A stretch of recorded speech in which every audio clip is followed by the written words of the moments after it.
अच्छा सुनो, सब्सक्राइब करते वक्त ना घंटी बजा देना ताकि जब मैं ऑनलाइन आऊँ तो तुम्हारे फोन की भी नमस्कार दोस्तों, आप सभी का स्वागत है हमारे YouTube चैनल पर। तो दोस्तों आज हम बात करेंगे आपके डीएलएड बीटीसी तृतीय सेमेस्टर गणित। जी हाँ दोस्तों, आज हम पूरा सिलेबस डिस्कस करने वाले हैं और सबसे पहले दोस्तों बात करेंगे आपके अति लघुत्तरीय प्रश्न पर, जो कि आपके पेपर में दोस्तों 6 अंकों का आता है। आप लोग को पता होगा दोस्तों, अति लघुत्तरीय प्रश्न 6 नंबर का आता है। तो दोस्तों अगर आप इस वीडियो को अंत तक देखेंगे तो आपके जो बहुविकल्पी क्वेश्चन 5 अंकों के आते हैं, तो मतलब आपके 11 नंबर तो कन्फर्म है। उसके बाद हमने दोस्तों बोला है 25 में 25, तो दोस्तों ये कैसे आ सकते हैं। तो दोस्तों इस वीडियो में हम लघु उत्तरीय क्वेश्चन भी कुछ डिस्कस करेंगे, जिससे कि आपका पेपर में 25 में 25 अंक बन पाएगा। तो दोस्तों इस वीडियो को देखने से पहले अगर आप लोग हमारी बहुविकल्पी वीडियो ना देखे हो, जी हाँ दोस्तों, डीएलएड तृतीय सेमेस्टर के हमने बहुविकल्पी वीडियो भी अलग से बना रखी है, तो उसको दोस्तों जरूर जाकर देखें, तो उसमें और आपको फायदा मिलेगा। तो दोस्तों चलिए शुरू करते हैं वीडियो को और पहला क्वेश्चन देखते हैं। तो अति लघु उत्तरीय में पहला प्रश्न कैसे बन सकता है, आइए देखते हैं। पहला क्वेश्चन आ सकता है कि अनुपात क्या है। तो दोस्तों अनुपात कोई बहुत बड़ी चीज नहीं होती है, और आपको बता दें अनुपात का चिन्ह ऐसे लगता है 2 बार, ठीक है, ऐसे 2 बार से बिंदी लगा दीजिए, अनुपात का चिन्ह बन गया। तो इसकी डेफिनेशन या परिभाषा कैसे लिख सकते हैं कि गणित में अनुपात राशियों समान प्रकार की दो संख्याओं के बीच संबंध को कहते हैं। जो गणित में अनुपात होता है, समान प्रकार की दो संख्याओं के बीच संबंध को कहते हैं। प्रायः इसे ए संबंध बी या ए अनुपात बी कहते हैं। बस ये परिभाषा दोस्तों आपको लिख देनी है, और आप लोग एग्जाम्पल दे सकते हैं कि यदि दो पेड़ों की ऊंचाइयों का अनुपात 3:5 है, ठीक है, तो इसका अर्थ है कि यदि पहले पेड़ की ऊंचाई अगर 3 मीटर है तो दूसरे की ऊंचाई 5 मीटर होगी। तो दोस्तों आपने समझा दिया ना, अगर दो पेड़ों के अनुपात में हम ऊंचाई में बता रहे हैं कि दो पेड़ों की ऊंचाइयों का अनुपात अगर 3:5 है, तो इसका मतलब साफ साफ है कि अगर पहले पेड़ की ऊंचाई अगर 3 मीटर या 3 सेंटीमीटर या कुछ भी है, तो दूसरे की 5 मीटर सेंटीमीटर जो भी मान सकते हैं। अथवा पहले की ऊंचाई 9 मीटर तो दूसरे की ऊंचाई 15 मीटर। तो अगर दोस्तों पहले की ऊंचाई 9 हो गई तो दूसरे की 15, मतलब क्या है, दोनों में 3 से गुणा कर दिए, तो ऐसा आ गया। तो दोस्तों ये तरीका होता है। तो दोस्तों पहला क्वेश्चन आपका समाप्त होता है। अब दोस्तों देखते हैं आज का दूसरा प्रश्न। तो दोस्तों दूसरा प्रश्न क्या रहा आपका कि 4 घंटे तथा 48 मिनट को अनुपात में समझाइए। 4 घंटे और 48 मिनट। तो दोस्तों इस क्वेश्चन में आप देख रहे होंगे एक घंटे में दिया गया और एक मिनट में। तो सबसे पहले दोस्तों आपको पता होना चाहिए, 4 घंटे नहीं, कि आपका एक घंटे में कितने मिनट होता है। तो सभी बच्चों को पता होगा एक घंटे में आपका होता है 60 मिनट, ठीक है। तो दोस्तों 4 घंटे में कितना मिनट हो जाएगा, तो आप लोग कहेंगे 60 से गुणा कर देते हैं। तो 4 × 60 कर देंगे दोस्तों, तो हमें पता चल जाएगा कि 4 घंटे में कितने मिनट होते हैं। 60 × 4, 4×4 = 24, 240 मिनट। ठीक है दोस्तों, ये भी अब आपका मिनट में आ गया, और दूसरा आपका 48 मिनट है ही है। तो बस अनुपात में समझाना है कि आप भाग कर देंगे, 240/48 कर देंगे दोस्तों, जो आएगा वही आपका आंसर हो जाएगा। तो ये सिंपल सा प्रोसेस था। भाग कर लेते हैं दोस्तों, 12×4 = 48, 12×2 = 24, 0, 4×1 = 4, 4×5 = 20। ठीक है दोस्तों, तो आ गया आपका 5/1। या दोस्तों आप लोग इसको क्या लिख सकते हैं, 5/1 को 5:1। ठीक है, ये आपका आंसर हो गया। तो ये क्वेश्चन आपका पेपर में ऐसे बन सकता है। तो ध्यान देने वाली बात इसमें क्या है पता है आपको, कि अगर दोस्तों आपका कुछ एक चीज अगर घंटा में दिया गया, दूसरा मिनट में, तो या तो आप दोनों को घंटे में बदल लीजिए या तो दोनों को मिनट में। बस यही प्रोसेस रहेगा। अब दोस्तों देखते हैं आज का अगला प्रश्न। तो दोस्तों तीसरा प्रश्न क्या रहा आपका कि मिश्रित अनुपात क्या है। ठीक है, इसको बताना है आपको कि अनुपातों को निरूपित करने वाली भिन्नों का गुणा करने पर प्राप्त गुणनफल उन अनुपातों का मिश्रित अनुपात कहलाते हैं। याद कर लेना दोस्तों आपको कि अनुपातों को निरूपित करने वाली भिन्नों का गुणा करने पर प्राप्त गुणनफल उन अनुपातों का मिश्रित अनुपात कहलाते हैं। ठीक है दोस्तों, अब दोस्तों देखते हैं आज का अगला प्रश्न। तो दोस्तों चौथा प्रश्न क्या रहा आपका कि 90 पैसे व 9 रुपए को सरलतम अनुपात में परिवर्तित करें। देखिए दोस्तों, एक आपका पैसे में दिया गया 1 रुपए में। आपको पता होगा दोस्तों कि 1 रुपए बराबर आपका होता है 100 पैसा। सबको पता है ना, 1 रुपए बराबर 100 पैसे। तो दोस्तों 9 रुपए में कितने पैसे हो जाएंगे बताइए जरा। 9 रुपए में हो जाएंगे 100 × 9। तो सबको पता है पैसे के हिसाब तो बहुत तेजी से सब करते होंगे सभी बच्चे। तो दोस्तों हो जाएगा आपका 900 पैसे। ठीक है, अब हम 90 पैसे और 9 रुपए को सरलतम अनुपात में परिवर्तित कर सकते हैं। पहले बोला गया 90 पैसे, नीचे 9 रुपए का मतलब दोस्तों हमें पता चल चुका है कि 9 रुपए का मतलब होता है आपका 900 पैसे। एक जीरो से एक जीरो कट गया, 9 × 9, 9 × 10 = 90। ठीक है, तो दोस्तों आपका आंसर आ जाएगा 1:9 10, या दोस्तों आप यहाँ पर लिख सकते थे 1/10। ठीक है, आपका फाइनल आंसर क्या हो जाएगा? 1:10। गलती नहीं करना है कुछ भी। अब दोस्तों देखते हैं आज का अगला प्रश्न। तो दोस्तों पांचवा प्रश्न क्या रहा आपका कि समानुपात किसे कहते हैं? देखिए इसका आंसर क्या होगा। यदि चार राशियां इस प्रकार हो कि प्रथम राशि का द्वितीय राशि से वही अनुपात हो जो तृतीय राशि का चतुर्थ राशि से है, तो चारों राशियां समानुपात में कहलाती है। याद कर लेना दोस्तों, कैसे याद करेंगे कि यदि चार राशियां इस प्रकार हो आपकी कि प्रथम राशि का द्वितीय राशि से वही अनुपात हो जो तृतीय राशि का चतुर्थ राशि से है, तो चारों राशियां आपके समानुपात में कहलाती हैं। ठीक है, अब दोस्तों देखते हैं आज का अगला प्रश्न। तो दोस्तों 6 नंबर प्रश्न क्या रहा आपका 6 नंबर की समानुपात के भेद आपको बताने हैं। आपका समानुपात दोस्तों दो प्रकार का होता है। पहला कौन सा? सरल अनुपात। दूसरा होता है आपका मिश्र अनुपात। याद करना है दोस्तों, समानुपात के भेद कितने प्रकार के होते हैं? दो प्रकार के, पहला सरल, दूसरा मिश्र। अब दोस्तों देखते हैं आज का अगला प्रश्न। तो दोस्तों 7वां प्रश्न क्या रहा आपका? अनुलोम या अनुक्रमानुपाती का क्या अर्थ होता है, इसको बताना है। तो इसका आंसर होगा ऐसा समानुपात जिसमें एक राशि बढ़ने या घटने पर दूसरी राशि भी उसी अनुपात में बढ़ती या घटती है, अनुलोम या अनुक्रमानुपाती कहलाती है। ठीक है, अनुक्रमानुपाती आपको पता है ना चिन्ह दोस्तों, जिसे हम बोलते थे डायरेक्ट प्रोपोर्शनल, एक होता है इनवर्सली प्रोपोर्शनल, जो होता है व्युत्क्रमानुपाती। तो फिर से इसका आंसर देखेंगे कि अनुलोम या अनुक्रमानुपाती का क्या अर्थ होता है? ऐसा समानुपात जिसमें एक राशि बढ़ने, ठीक है, या घटने पर दूसरी राशि भी उसी अनुपात में बढ़ती या घटती है, अनुलोम या अनुक्रमानुपाती कहलाता है। ठीक है दोस्तों, अब देखेंगे आज का अगला प्रश्न। तो दोस्तों 8वां प्रश्न क्या रहा आपके सामने? मिश्र समानुपात किसे कहते हैं, ये बताना आपको। मिश्र समानुपात जब तीन या तीन से अधिक राशियां दी हों और उसमें एक राशि का परिवर्तन दो या दो से अधिक राशियों पर निर्भर हो, तो मिश्र समानुपात कहलाता है। फिर से ध्यान देखेंगे दोस्तों, क्या होता है मिश्र समानुपात? जब तीन या तीन से अधिक राशियां दी गई हों और उनमें एक राशि का परिवर्तन दो या दो से अधिक राशियों पर निर्भर करता हो, तो मिश्र समानुपात कहलाता है। अब दोस्तों देखते हैं आज का अगला प्रश्न। तो दोस्तों 9वां क्वेश्चन क्या रहा आपका 9 नंबर कि 90 रुपए को 4:5 में के अनुपात में आपको विभाजित करना है। 90 रुपए को। ठीक है दोस्तों, सबसे पहले आपका अनुपात क्या दिया गया, इसको लिख लेते हैं। अनुपात आपका दिया गया है 4:5। ठीक है, इसको हम 90 रुपए में 2 अनुपात में विभाजित करना है। तो कैसे करेंगे दोस्तों बताइए। सबसे पहले दोस्तों जो अनुपातिक योग निकाल लेंगे, इनका जोड़ कर लेंगे, लिख लेंगे हम लोग अनुपातिक योग। अनुपातिक योग 4 और 5 को दोस्तों जोड़ दें तो क्या आ जाएगा आपका? 4 5 जोड़ने पर 9 आ जाएगा। ठीक है, तो अब हम पहले प्रथम भाग निकालेंगे, उसके बाद द्वितीय निकालेंगे ना। पहले पहला भाग या प्रथम भाग, तो क्या हो जाएगा दोस्तों? प्रथम भाग आपका 4 दिया गया ना पहले, तो मिट ही गया। हाँ, इसको हाईलाइट करते हैं। 4 का दोस्तों भाग निकालना, तो हम क्या करेंगे? 4 गुणे 90/9। ठीक है दोस्तों, 9 एकम 9, 9 धामा 90, 10 गुणे 4। प्रथम भाग आ जाएगा दोस्तों आपका 40 रुपए।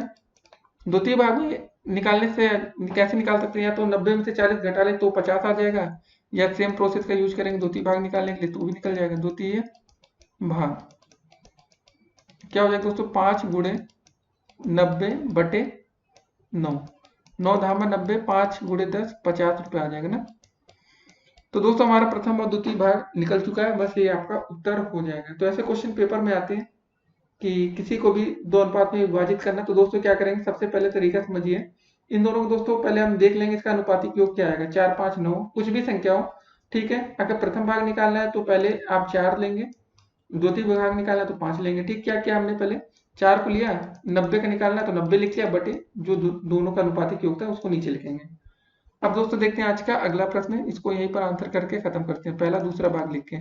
तो दोस्तों 10वां प्रश्न क्या रहा आपका कि 3 12 और 15 का चतुर्थानुपाती ज्ञात करना है। ठीक है, हमें तो दोस्तों थोड़ी देर के लिए मान लेते हैं आपका चतुर्थानुपाती क्या है? x है। तो कैसे सॉल्व करेंगे आइए देखते हैं। पहले दोस्तों सिंपली लिख लेंगे 3:12, फिर समानुपात का चिन्ह 15:x। तो हमें चतुर्थानुपाती ज्ञात करना है ना। तो दोस्तों हमने आपको एक तरीका बताया कि बाहर का गुणा बाहर से, बीच का गुणा बीच से, या अंदर का गुणा अंदर से।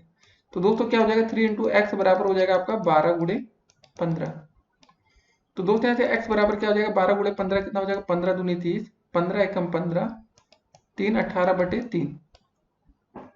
ठीक है दोस्तों, भाग कर लेंगे 3 6 18, 3 0 0, एक्स की वैल्यू आ जाएगी आपकी 60। यही दोस्तों हो जाएगा आपका चतुर्थानुपाती।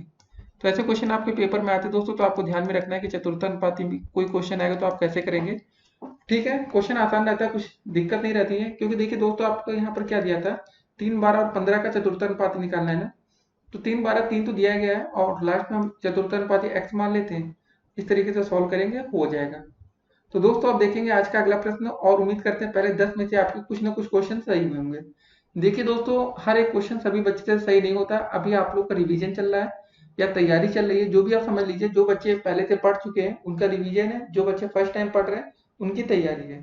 तो उम्मीद करते दोस्तों आपको समझ में आ रही होगी वीडियो। तो दोस्तों देखिएगा, वीडियो को अंत तक देखिएगा, और अभी तक अगर आपने हमारे चैनल को सब्सक्राइब नहीं किया तो दोस्तों चैनल को पहले सब्सक्राइब कर लीजिएगा, जिससे कि आने वाली वीडियो की नोटिफिकेशन सबसे पहले आपको मिले, और बेल आइकन को भी ऑन कर लीजिएगा, और आपको आपके सेमेस्टर की सारी वीडियोस मिल जाएंगी। अब दोस्तों देखते हैं आज का अगला प्रश्न। तो दोस्तों 11 नंबर प्रश्न क्या रहा आपका, कि निम्नलिखित को सरल कर घातांकी रूप में लिखिए। ठीक है, इसको घातांकी रूप में लिखना है सरल करके। क्वेश्चन क्या है, -2/5 की घात 211 दे रखा है। ठीक है, गुणा का चिन्ह बीच में, और -2/5 की घातें 4। अब दोस्तों देखिए, गुणा में क्या होती है, घातें आपकी जुड़ जाती हैं। ठीक है, सिंपल सा तरीका याद रखिए, गुणा में बीच में गुणा का चिन्ह है। और दोस्तों ये और देखना है कि यहाँ पर भी -2/5 लिखा है, और यहाँ पर भी -2/5 लिखा है, तभी दोस्तों सेम संख्या होने पर। अब दोस्तों यहाँ अगर 3/4 लिखा होता है या कुछ और लिखा होता तो ऐसा ना होता। ठीक है, इसको भी ध्यान में रखना है आपको। तो मतलब 2/5 गुणा का चिन्ह है बीच में, कोई दिक्कत नहीं। 11 प्लस दोस्तों ये हो जाएगा 4, आपकी दोनों घातें जुड़ जाएंगी। जो ये 11 दिख रही है और ये 4 है, सेम संख्या है इसलिए। बस क्या हो जाएगा दोस्तों, माइनस का 2/5, 11 4 दोस्तों कितना होता है आपका 15। ठीक है, यही दोस्तों आपका आंसर हो जाएगा, और यही क्वेश्चन आपका समाप्त होता है। अब दोस्तों देखते हैं आज का अगला प्रश्न। तो दोस्तों 12 नंबर प्रश्न क्या रहा आपका, कि सरल ब्याज तथा मूलधन को समझाइए। देखिए सरल ब्याज दोस्तों क्या होता है, वह धन जो पूंजी के स्वामी को उसके उपयोग के बदले निश्चित दर से प्राप्त होता है, सरल ब्याज कहलाता है। ठीक है, क्या है, फिर से ध्यान से पढ़ना है, वह धन जो पूंजी के स्वामी को उसके उपयोग के बदले निश्चित दर से, जी हाँ दोस्तों, निश्चित दर से प्राप्त होता है, आपका सरल ब्याज कहलाता है। अब मूलधन की परिभाषा क्या है दोस्तों, जो धन उधार लिया अथवा दिया जाता है। ठीक है, मूलधन क्या होता है, या तो उधार लिया जाता है या तो दिया जाता है, उसे हम क्या कहते हैं, मूलधन कहते हैं। अब दोस्तों देखते हैं आज का अगला प्रश्न। तो दोस्तों 13 नंबर प्रश्न क्या रहा, आइए देखते हैं कि मिश्र धन को हमें समझाना है। किसी निश्चित समय के बाद मूलधन तथा ब्याज को जोड़ने पर प्राप्त धनराशि को हम मिश्र धन कहते हैं। क्या करते हैं दोस्तों, इसमें मूलधन तथा ब्याज को जोड़ने पर प्राप्त धनराशि को हम मिश्र धन कहते हैं। अब दोस्तों देखते हैं आज का अगला प्रश्न। तो दोस्तों 14 नंबर प्रश्न क्या रहा आपका, कि दर किसे कहते हैं, दर। ठीक है, या रेट कहते हैं अंग्रेजी में।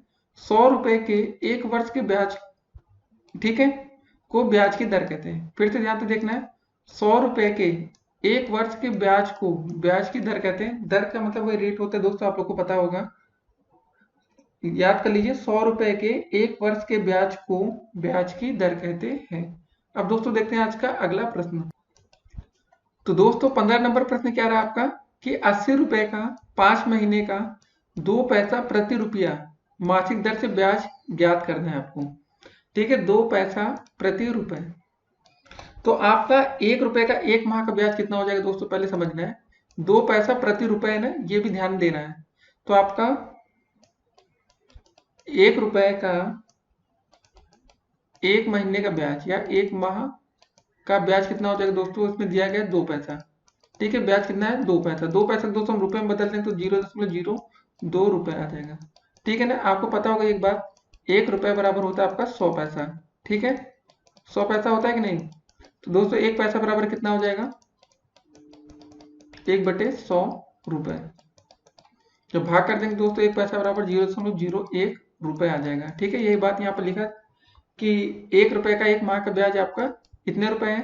तो दोस्तों सोचिए 80 रुपए का 1 माह का ब्याज कितना होगा। अब यहाँ बात करेंगे 80 रुपए का 1 महीने का ब्याज। ठीक है, इसमें सिंपल सा क्या करेंगे, 0.02 में हम 80 से गुणा कर देंगे। 80 रुपए का 1 महीने का ब्याज आ गया। अब दोस्तों हमें प्रश्न में बोला गया कि भाई 80 रुपए का 5 महीने का हमें ब्याज बताना है।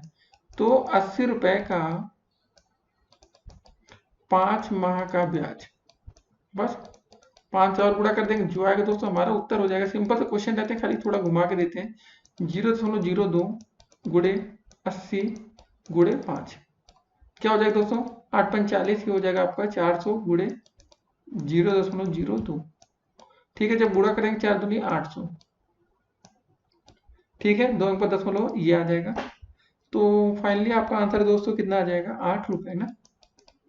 यहाँ अच्छे से आंसर लिख सकते हैं साइड में, आंसर बराबर आपका आ जाएगा रुपए का चिन्ह पहले फिर 8। ठीक है, 8 रुपए। तो समझ गए दोस्तों, 80 रुपए का 5 महीने का 2 पैसा प्रति रुपया मासिक दर से ब्याज 8 रुपए होगा। अब दोस्तों देखते हैं आज का अगला प्रश्न। तो दोस्तों 16 नंबर प्रश्न क्या रहा आपका कि 750 रुपए का 5% दर से 4 वर्ष का ब्याज आपको ज्ञात करना है। देखिए दोस्तों, ब्याज का फार्मूला क्या होता है, पहले ये आपको ये पता होना चाहिए। साधारण ब्याज ये सब होता है आपका मूलधन गुणे दर, ठीक है, गुणे समय बटे 100। ठीक है दोस्तों, हमें मूलधन दिया गया 750, दर दोस्तों दिया गया यहाँ पर 5% और दोस्तों समय दिया गया आपका 4 वर्ष, बटे में हो जाएगा आपका 100। एक जीरो से जीरो कट गया, 5 एकम 5, 5 दूनी 10, 2 एकम 2, 2 दूनी 4, 75 गुणे 2 हो गया दोस्तों, कितना हो जाएगा? 150। ठीक है, अगर रुपए का चिन्ह बना दीजिए इसे, 150 आंसर आ जाएगा। ठीक है, इतना आसान से क्वेश्चन है। ऐसे क्वेश्चन आपके पेपर में आएंगे, लेकिन ये सब प्रश्न 1 नंबर के आ सकते हैं, कभी कभी ऐसे प्रश्न 2 नंबर के भी आ सकते हैं। अब दोस्तों देखते हैं आज का अगला प्रश्न।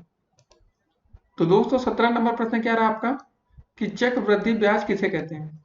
देखिए, यदि पहली अवधि का मिश्र धन दूसरी अवधि के लिए मूलधन माना जाए, ठीक है, पहली अवधि का मिश्र धन दूसरी अवधि के लिए मूलधन माना जाए तो देय ब्याज चक्रवृद्धि ब्याज होगा। इसको ध्यान रखना है। ठीक है, क्या था, फिर से एक बार देखेंगे। यदि पहली अवधि का मिश्र धन दूसरी अवधि के लिए मूलधन माना जाए तो हमारा जो देय ब्याज होगा वो चक्रवृद्धि ब्याज कहलाएगा।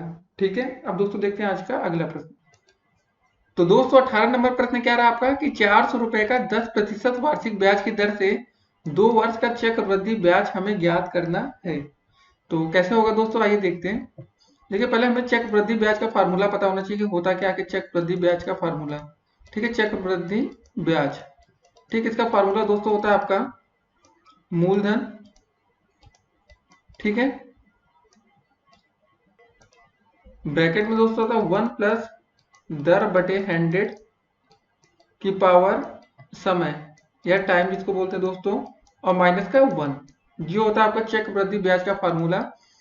प्रश्न में दोस्तों 400 रुपए आपका मूलधन दिया गया है, यहाँ मूलधन रख देते हैं। 1 प्लस दर दोस्तों दिया गया 10%, 10/100, समय दोस्तों दिया गया 2 वर्ष की घाते 2 माइनस का 1।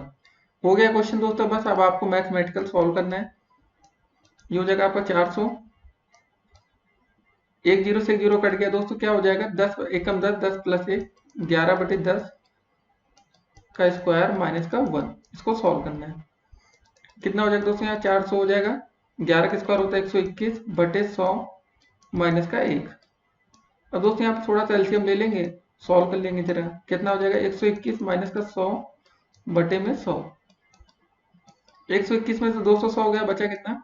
400 गुणे 21/100। ठीक है, नीचे बचा आपका दोस्तों 100, 400 नहीं। ठीक है, यहाँ बचेगा 100। 2 जीरो से दोस्तों जो जीरो कट गया, 21 गुणे 4 कितना हो गया? 84। ठीक है, 84 रुपए। यही आ गया आपका चक्रवृद्धि ब्याज। तो दोस्तों इस प्रश्न को इतनी आसानी से आप लोग कर सकते थे। अब दोस्तों देखते हैं आज का अगला प्रश्न।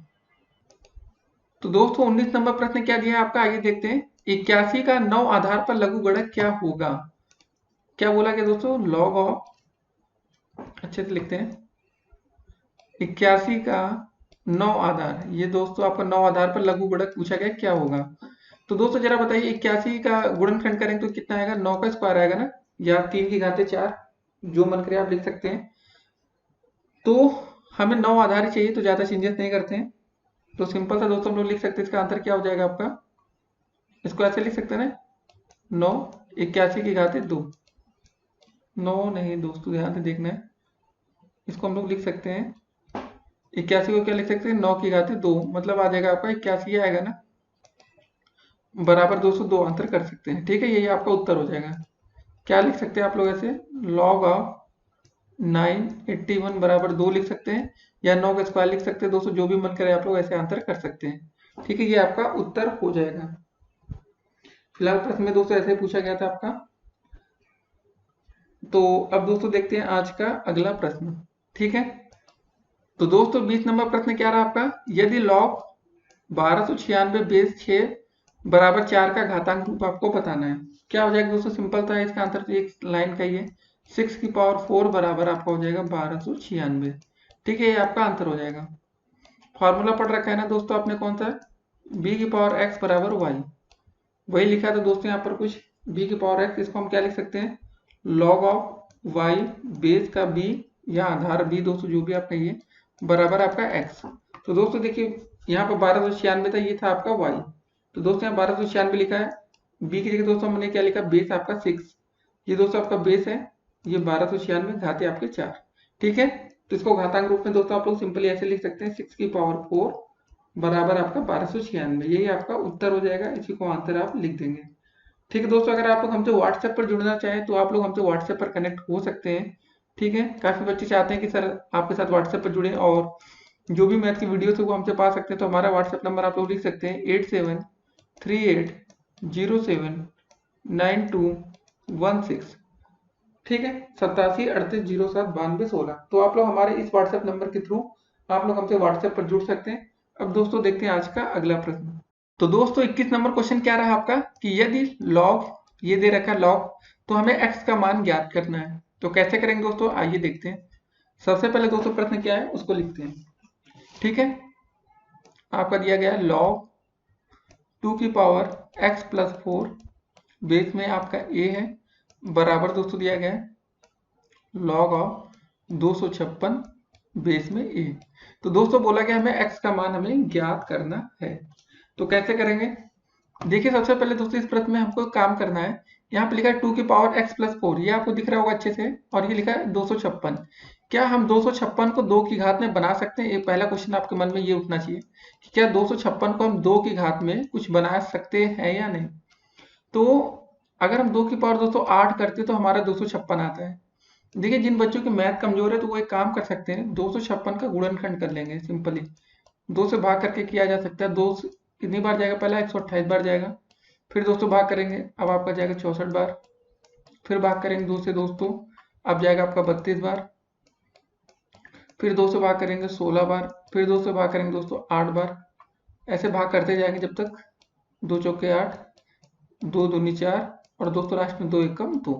तो दोस्तों टोटल 2 गिन लेंगे, 4 ये 4 ये, 2 की पावर 8। ठीक है, और जिन बच्चों की मैथ थोड़ी कमजोर है तो वो गुणनखंड इस तरीका से करेंगे। अब दोस्तों यहाँ हम क्या लिख सकते हैं, ऐसे लॉग ऑफ 2 की पावर x प्लस 4 बेस में a लिखा है, लिखे रहने देते हैं, लॉग ऑफ 256 की जगह दोस्तों हम क्या लिखेंगे, 2 की घाते 8 यहाँ बेस है। अब दोस्तों देखिए लॉग ऑफ को भूल जाइए, या एंटी लॉग जिसे कहते हैं वो ले सकते हैं, कुछ नहीं लिखना है। यहाँ पे लिखा है 2 की पावर x प्लस 4 और 2 की पावर 8। ठीक है, सिर्फ अब हमें किसका मान निकालना है, x का मान निकालना है ना, तो बस हम x की चीजें लिख लेते हैं, x प्लस 4 बराबर यहाँ बचेगा 8। ठीक है दोस्तों, तो यहाँ से x का मान निकालेंगे, 8 माइनस 4, तो हमें x का मान मिल जाएगा 4। यही आपका उत्तर हो जाएगा बस। ठीक है, थोड़ा सा कंपेयर कर लेते हैं। तो ऐसे क्वेश्चन पेपर में आते हैं और आसान क्वेश्चन होते हैं, इसमें आपको डरने की कोई ज़रूरत नहीं है। उम्मीद करते हैं आपको क्वेश्चन समझ में आ गया होगा, नहीं आया होगा तो दोस्तों आप लोग कमेंट करेंगे, आपके लिए नई प्रॉपर वीडियो बनाई जाएगी। अब दोस्तों देखते हैं आज का अगला प्रश्न। तो दोस्तों 22 नंबर क्वेश्चन क्या रहा आपका, कि लघु गणक को परिभाषित कीजिए। देखिए दोस्तों क्या होता है लघु गणक, यदि 3 राशियां b, x एवं y इस प्रकार संबंधित हो कि b की पावर x बराबर y, तो x को आधार b पर y का लघु गणक कहते हैं। तो कैसे इसको दोस्तों दिखाते हैं, लॉग ऑफ, देखिए पहले क्या लिखा था हमने कि b की पावर x बराबर दोस्तों अगर y दे रखा है क्वेश्चन में, तो हम क्या लिख सकते हैं, चलिए सबको मिटाते हैं, पहले अच्छे से आपको समझाते हैं। देखिए दोस्तों अगर क्वेश्चन में अगर कभी आपका ऐसे दिया गया b की पावर x बराबर y, तो इसको दोस्तों हम क्या लिख सकते हैं, log of y base b की बराबर x। ठीक है दोस्तों, ये होता है आपका आंसर, इसे इस तरह आप लघु गुणक के रूप में लिखा जाता है। ठीक है, समझ गए ना, b की पावर x बराबर y, तो क्या हो जाएगा दोस्तों आपका, ये आपका बी क्या है, आधार है, ठीक है, बेस में ही रहेगा ना, तो ऐसे लिखते हैं। अब दोस्तों देखते हैं आज का अगला प्रश्न। तो दोस्तों 23 नंबर प्रश्न क्या रहा आपका कि शेयर का क्या अर्थ होता है। देखिए, पूंजी को प्रायः सामान्य मूल्य की इकाइयों में बांट दिया जाता है तथा प्रत्येक इकाई को हम शेयर कहते हैं। समझ गए दोस्तों इस बात को। पूंजी को प्रायः समान मूल्य की इकाइयों में बांट दिया जाता है और प्रत्येक इकाई को हम शेयर कहते हैं। अब दोस्तों देखते हैं आज का अगला प्रश्न। तो दोस्तों 24 नंबर प्रश्न क्या रहा आपका कि अंशधारी कौन होता है। अंशधारी, देखिए शेयर खरीदने वाला व्यक्ति कंपनी का शेयरधारी या अंशधारी कहलाता है। प्रश्न दो तरह से बन सकता है कि शेयरधारी कौन होता है या अंशधारी, तो आपको कंफ्यूज नहीं होना है। इतना याद रखना है कि जो शेयर खरीदने वाला व्यक्ति होता है वो कंपनी का शेयरधारी या अंशधारी कहलाता है। अब दोस्तों देखते हैं आज का अगला प्रश्न। तो दोस्तों 25 नंबर क्वेश्चन क्या रहा आपका कि सर्वनिष्ठ समुच्चय का प्रतीक क्या होता है। देखिए, सर्वनिष्ठ का मतलब होता है इंटरजेक्शन का साइन, इंटरसेक्शन, ठीक है, याद रखना है। जैसे लिखा होता है आपने देखा होगा ए इंटरसेक्शन बी, बस दोस्तों इसका प्रतीक क्या होता है तो आप इंटरसेक्शन का साइन बना देंगे, यही आपका उत्तर हो जाएगा। ठीक है, क्या बनाना है, आंसर क्या करेंगे, ऐसे इंटरसेक्शन का साइन और आगे लिख देंगे आंसर। अब दोस्तों देखते हैं आज का अगला प्रश्न। तो दोस्तों 26 नंबर क्वेश्चन क्या रहा आपका कि संघ समुच्चय का प्रतीक क्या है। संघ का मतलब दोस्तों आपको यूनियन हो जाता है, आपने पढ़ा होगा ना, ए यूनियन बी, ऐसा देखा ना क्वेश्चन, तो इसका प्रतीक आपका दोस्तों होता है यूनियन, यही इसी को आप आंसर लिख देंगे बस। ए यूनियन बी काफी सुना होगा आपने। अब दोस्तों देखते हैं आज का अगला प्रश्न। तो दोस्तों 27 नंबर क्वेश्चन क्या है हमारा कि समुच्चय प्रदर्शन की कौन कौन सी विधियां हैं। ऐसा क्वेश्चन कभी कभी पेपर में आ जाता है। तो दोस्तों दो तरह की विधियां होती हैं, समुच्चय निर्माण विधि, सूचीबद्ध या रोस्टर विधि। ठीक है दोस्तों, एक नंबर का आएगा तो आपके लिए इतना बहुत होगा, अब इसको ज्यादा डिफाइन करने की जरूरत नहीं होगी आपको एक नंबर में। तो समुच्चय प्रदर्शन की विधि आपको समझ में आ गई दोस्तों, कौन कौन सी है। पहली समुच्चय निर्माण विधि, दूसरी सूचीबद्ध या रोस्टर विधि। अब दोस्तों देखते हैं आज का अगला प्रश्न। तो दोस्तों 28 नंबर प्रश्न क्या रहा आपका कि यदि a बराबर दिया गया है और b बराबर दिया गया है तो a इंटरसेक्शन b का मान हमें ज्ञात करना है। तो हमें दिया क्या क्या गया है, इसको लिखते हैं पहले। सबसे पहले दोस्तों हमें दिया गया है a बराबर आपका दिया गया कर्ली ब्रैकेट के अंदर 6, 8 और 11, ठीक है। b बराबर दोस्तों हमें दिया गया है 5, 11 और 13। हमें निकालना क्या है दोस्तों, a इंटरसेक्शन b। तो दोस्तों ए इंटरसेक्शन बी में जब भी निकालते हैं तो इसका मतलब होता है जो दोनों में कॉमन हो, जो दोनों में आया हो। दोस्तों यहाँ पर भी 11 दिख रहा है आपको और यहाँ पर भी 11 दिख रहा है। तो दोस्तों ए इंटरसेक्शन बी का मान क्या हो जाएगा बताइए आप लोग। जी हाँ दोस्तों, जिन बच्चों ने सोचा होगा सिर्फ 11 होगा वो बच्चे बिल्कुल राइट है, ठीक है, इसका आंसर 11 हो जाएगा। अब दोस्तों देखते हैं आज का अगला प्रश्न। उससे पहले जब भी आप ए इंटरसेक्शन बी का चिन्ह बनाए 11 लिखेंगे तो इसके बाद दोस्तों पहले आपको कर्ली ब्रैकेट होना जरूरी है। तो अगर ये लगाना भूल गए तो आपको हो सकता है एग्जामिनर 0 नंबर या 1 नंबर का क्वेश्चन है तो आधा नंबर काट सकता है, तो ध्यान रखना है, ठीक है। अब दोस्तों देखते हैं आज का अगला प्रश्न। तो दोस्तों 29 नंबर क्वेश्चन क्या रहा आपका कि x square plus 8x plus 17 में x प्लस 3 से भाग देकर भागफल तथा शेषफल ज्ञात कीजिए। ठीक है, हमें x प्लस 3 से भाग देना है। चलिए दोस्तों भाग देकर देख लेते हैं क्या होता है। x स्क्वायर प्लस का 8x प्लस का 17, क्या दोस्तों लास्ट में 17 है ना। हमें भागफल तथा शेषफल दोनों बताना है। पहले दोस्तों x से गुणा करके भाग करते हैं, क्या जाएगा, गुणा करेंगे तो यहाँ हो जाएगा आपका x स्क्वायर प्लस का 3x। देखिए दोस्तों जब यहाँ तो गुणा करते हैं ना, हम हमेशा वही संख्या लेते हैं जिससे कि पहली संख्या हमारी कट जाए। तो ये कट गया, यहाँ बचेगा दोस्तों आपका 5x, ठीक है, 8 में से 3 गया 5 प्लस का 17। तो दोस्तों 5x काटने के लिए हम गुणा किससे करेंगे, 5 से कर देंगे। तो क्या हो जाएगा आपका 5 कम 5x, ठीक है दोस्तों, और 5 15, यहाँ माइनस के चिन्ह माइनस, ये जाएगा कट, यहाँ बचेगा 2। तो दोस्तों हमारा भागफल कितना आ गया आपके सामने, साइड में आंसर लिख लेंगे अच्छे से आप लोग, भागफल। तो दोस्तों आपका भागफल आ रहा है x प्लस 5, ठीक है, ये आपका भागफल है दोस्तों। और आपका शेषफल नीचे दिख रहा है, शेषफल। तो दोस्तों आपका शेषफल क्या आ जाएगा, 2 आ जाएगा, ठीक है, यही आपका आंसर हो जाएगा। भागफल और शेषफल आपको ज्ञात करना था, 1 नंबर का क्वेश्चन था, ऐसे पूरे अंक आपको मिल सकते हैं। कभी कभी ऐसा प्रश्न 2 नंबर में भी पूछा जा सकता है। अब दोस्तों देखते हैं आज का अगला प्रश्न। तो दोस्तों 30 नंबर प्रश्न क्या रहा आपका, बताइए a बराबर b है या नहीं, ये आपको बताना है कि a बराबर b है या नहीं, ठीक है। इसका आंसर या तो यस आएगा या तो नो आएगा। सबसे पहले दोस्तों में प्रश्न में दिया गया कि a बराबर आपका 2, 4, 6, 8, 10 मतलब सम संख्या। और बी बराबर दोस्तों दिया गया है एक्स एक्स, एक्स आपका सम पूर्णांक संख्या है और एक्स की वैल्यू दोस्तों दी गई है। ठीक है, मतलब एक्स का मान मैक्सिमम जो होगा वो 10 होगा, 10 से बड़ा तो नहीं दिया गया। ठीक है ना, 10 के बराबर या 10 तक। ठीक है, इसका मतलब यही होता है। एक्स की वैल्यू लेस देन है ना, एक्स की वैल्यू लेस देन या इक्वल टू 10। तो पहले दोस्तों में ए बराबर क्या दिया गया उसको लिख लेते हैं। कर्ली ब्रैकेट में दिया गया 2 4 6 8 और 10। और दोस्तों हमारा बी बराबर क्या दिया गया इसको लिखते हैं। देखिए दोस्तों, x सम पूर्णांक संख्या है और x की वैल्यू मैक्सिमम 10 है। सम पूर्णांक संख्या दोस्तों क्या होना चाहिए, सम संख्या क्या होती है, 2 होती है, 4 होती है, 6 होती है, 8 होती है और 10 होती है। सम संख्या यही होती है ना, सम पूर्णांक। तो बस ए और बी दोस्तों आप देख रहे होंगे दोनों बराबर है। हमें दोस्तों ये देखना नहीं कि ए बराबर हमें क्या दिया गया था, हमें ये पता होना चाहिए कि हमें बी बराबर क्या दिया गया है। यहाँ पर साफ साफ लिखा गया है जो बी की वैल्यू है आपकी सम पूर्णांक संख्या है, और दोस्तों जो बी की मान है वो मैक्सिमम 10 तक है। ठीक है, एक्स का मान या तो 10 से कम है या 10 के बराबर है। तो बराबर ए और बराबर बी है या नहीं ये आपको बताना है। तो दोस्तों आपने देख लिया ए और बी आपको बराबर दिख रहा है, तो आप लास्ट में आंसर लिख देंगे ए बराबर बी, यही आंसर। ठीक है, या लिख सकते हैं ए और बी के अवयव समान है, तो जो भी करके। अब दोस्तों देखते हैं आज का अगला प्रश्न। तो दोस्तों 31 नंबर क्वेश्चन क्या रहा आपका कि समुच्चय ए बराबर दोस्तों दिया गया है और बी बराबर दिया गया है।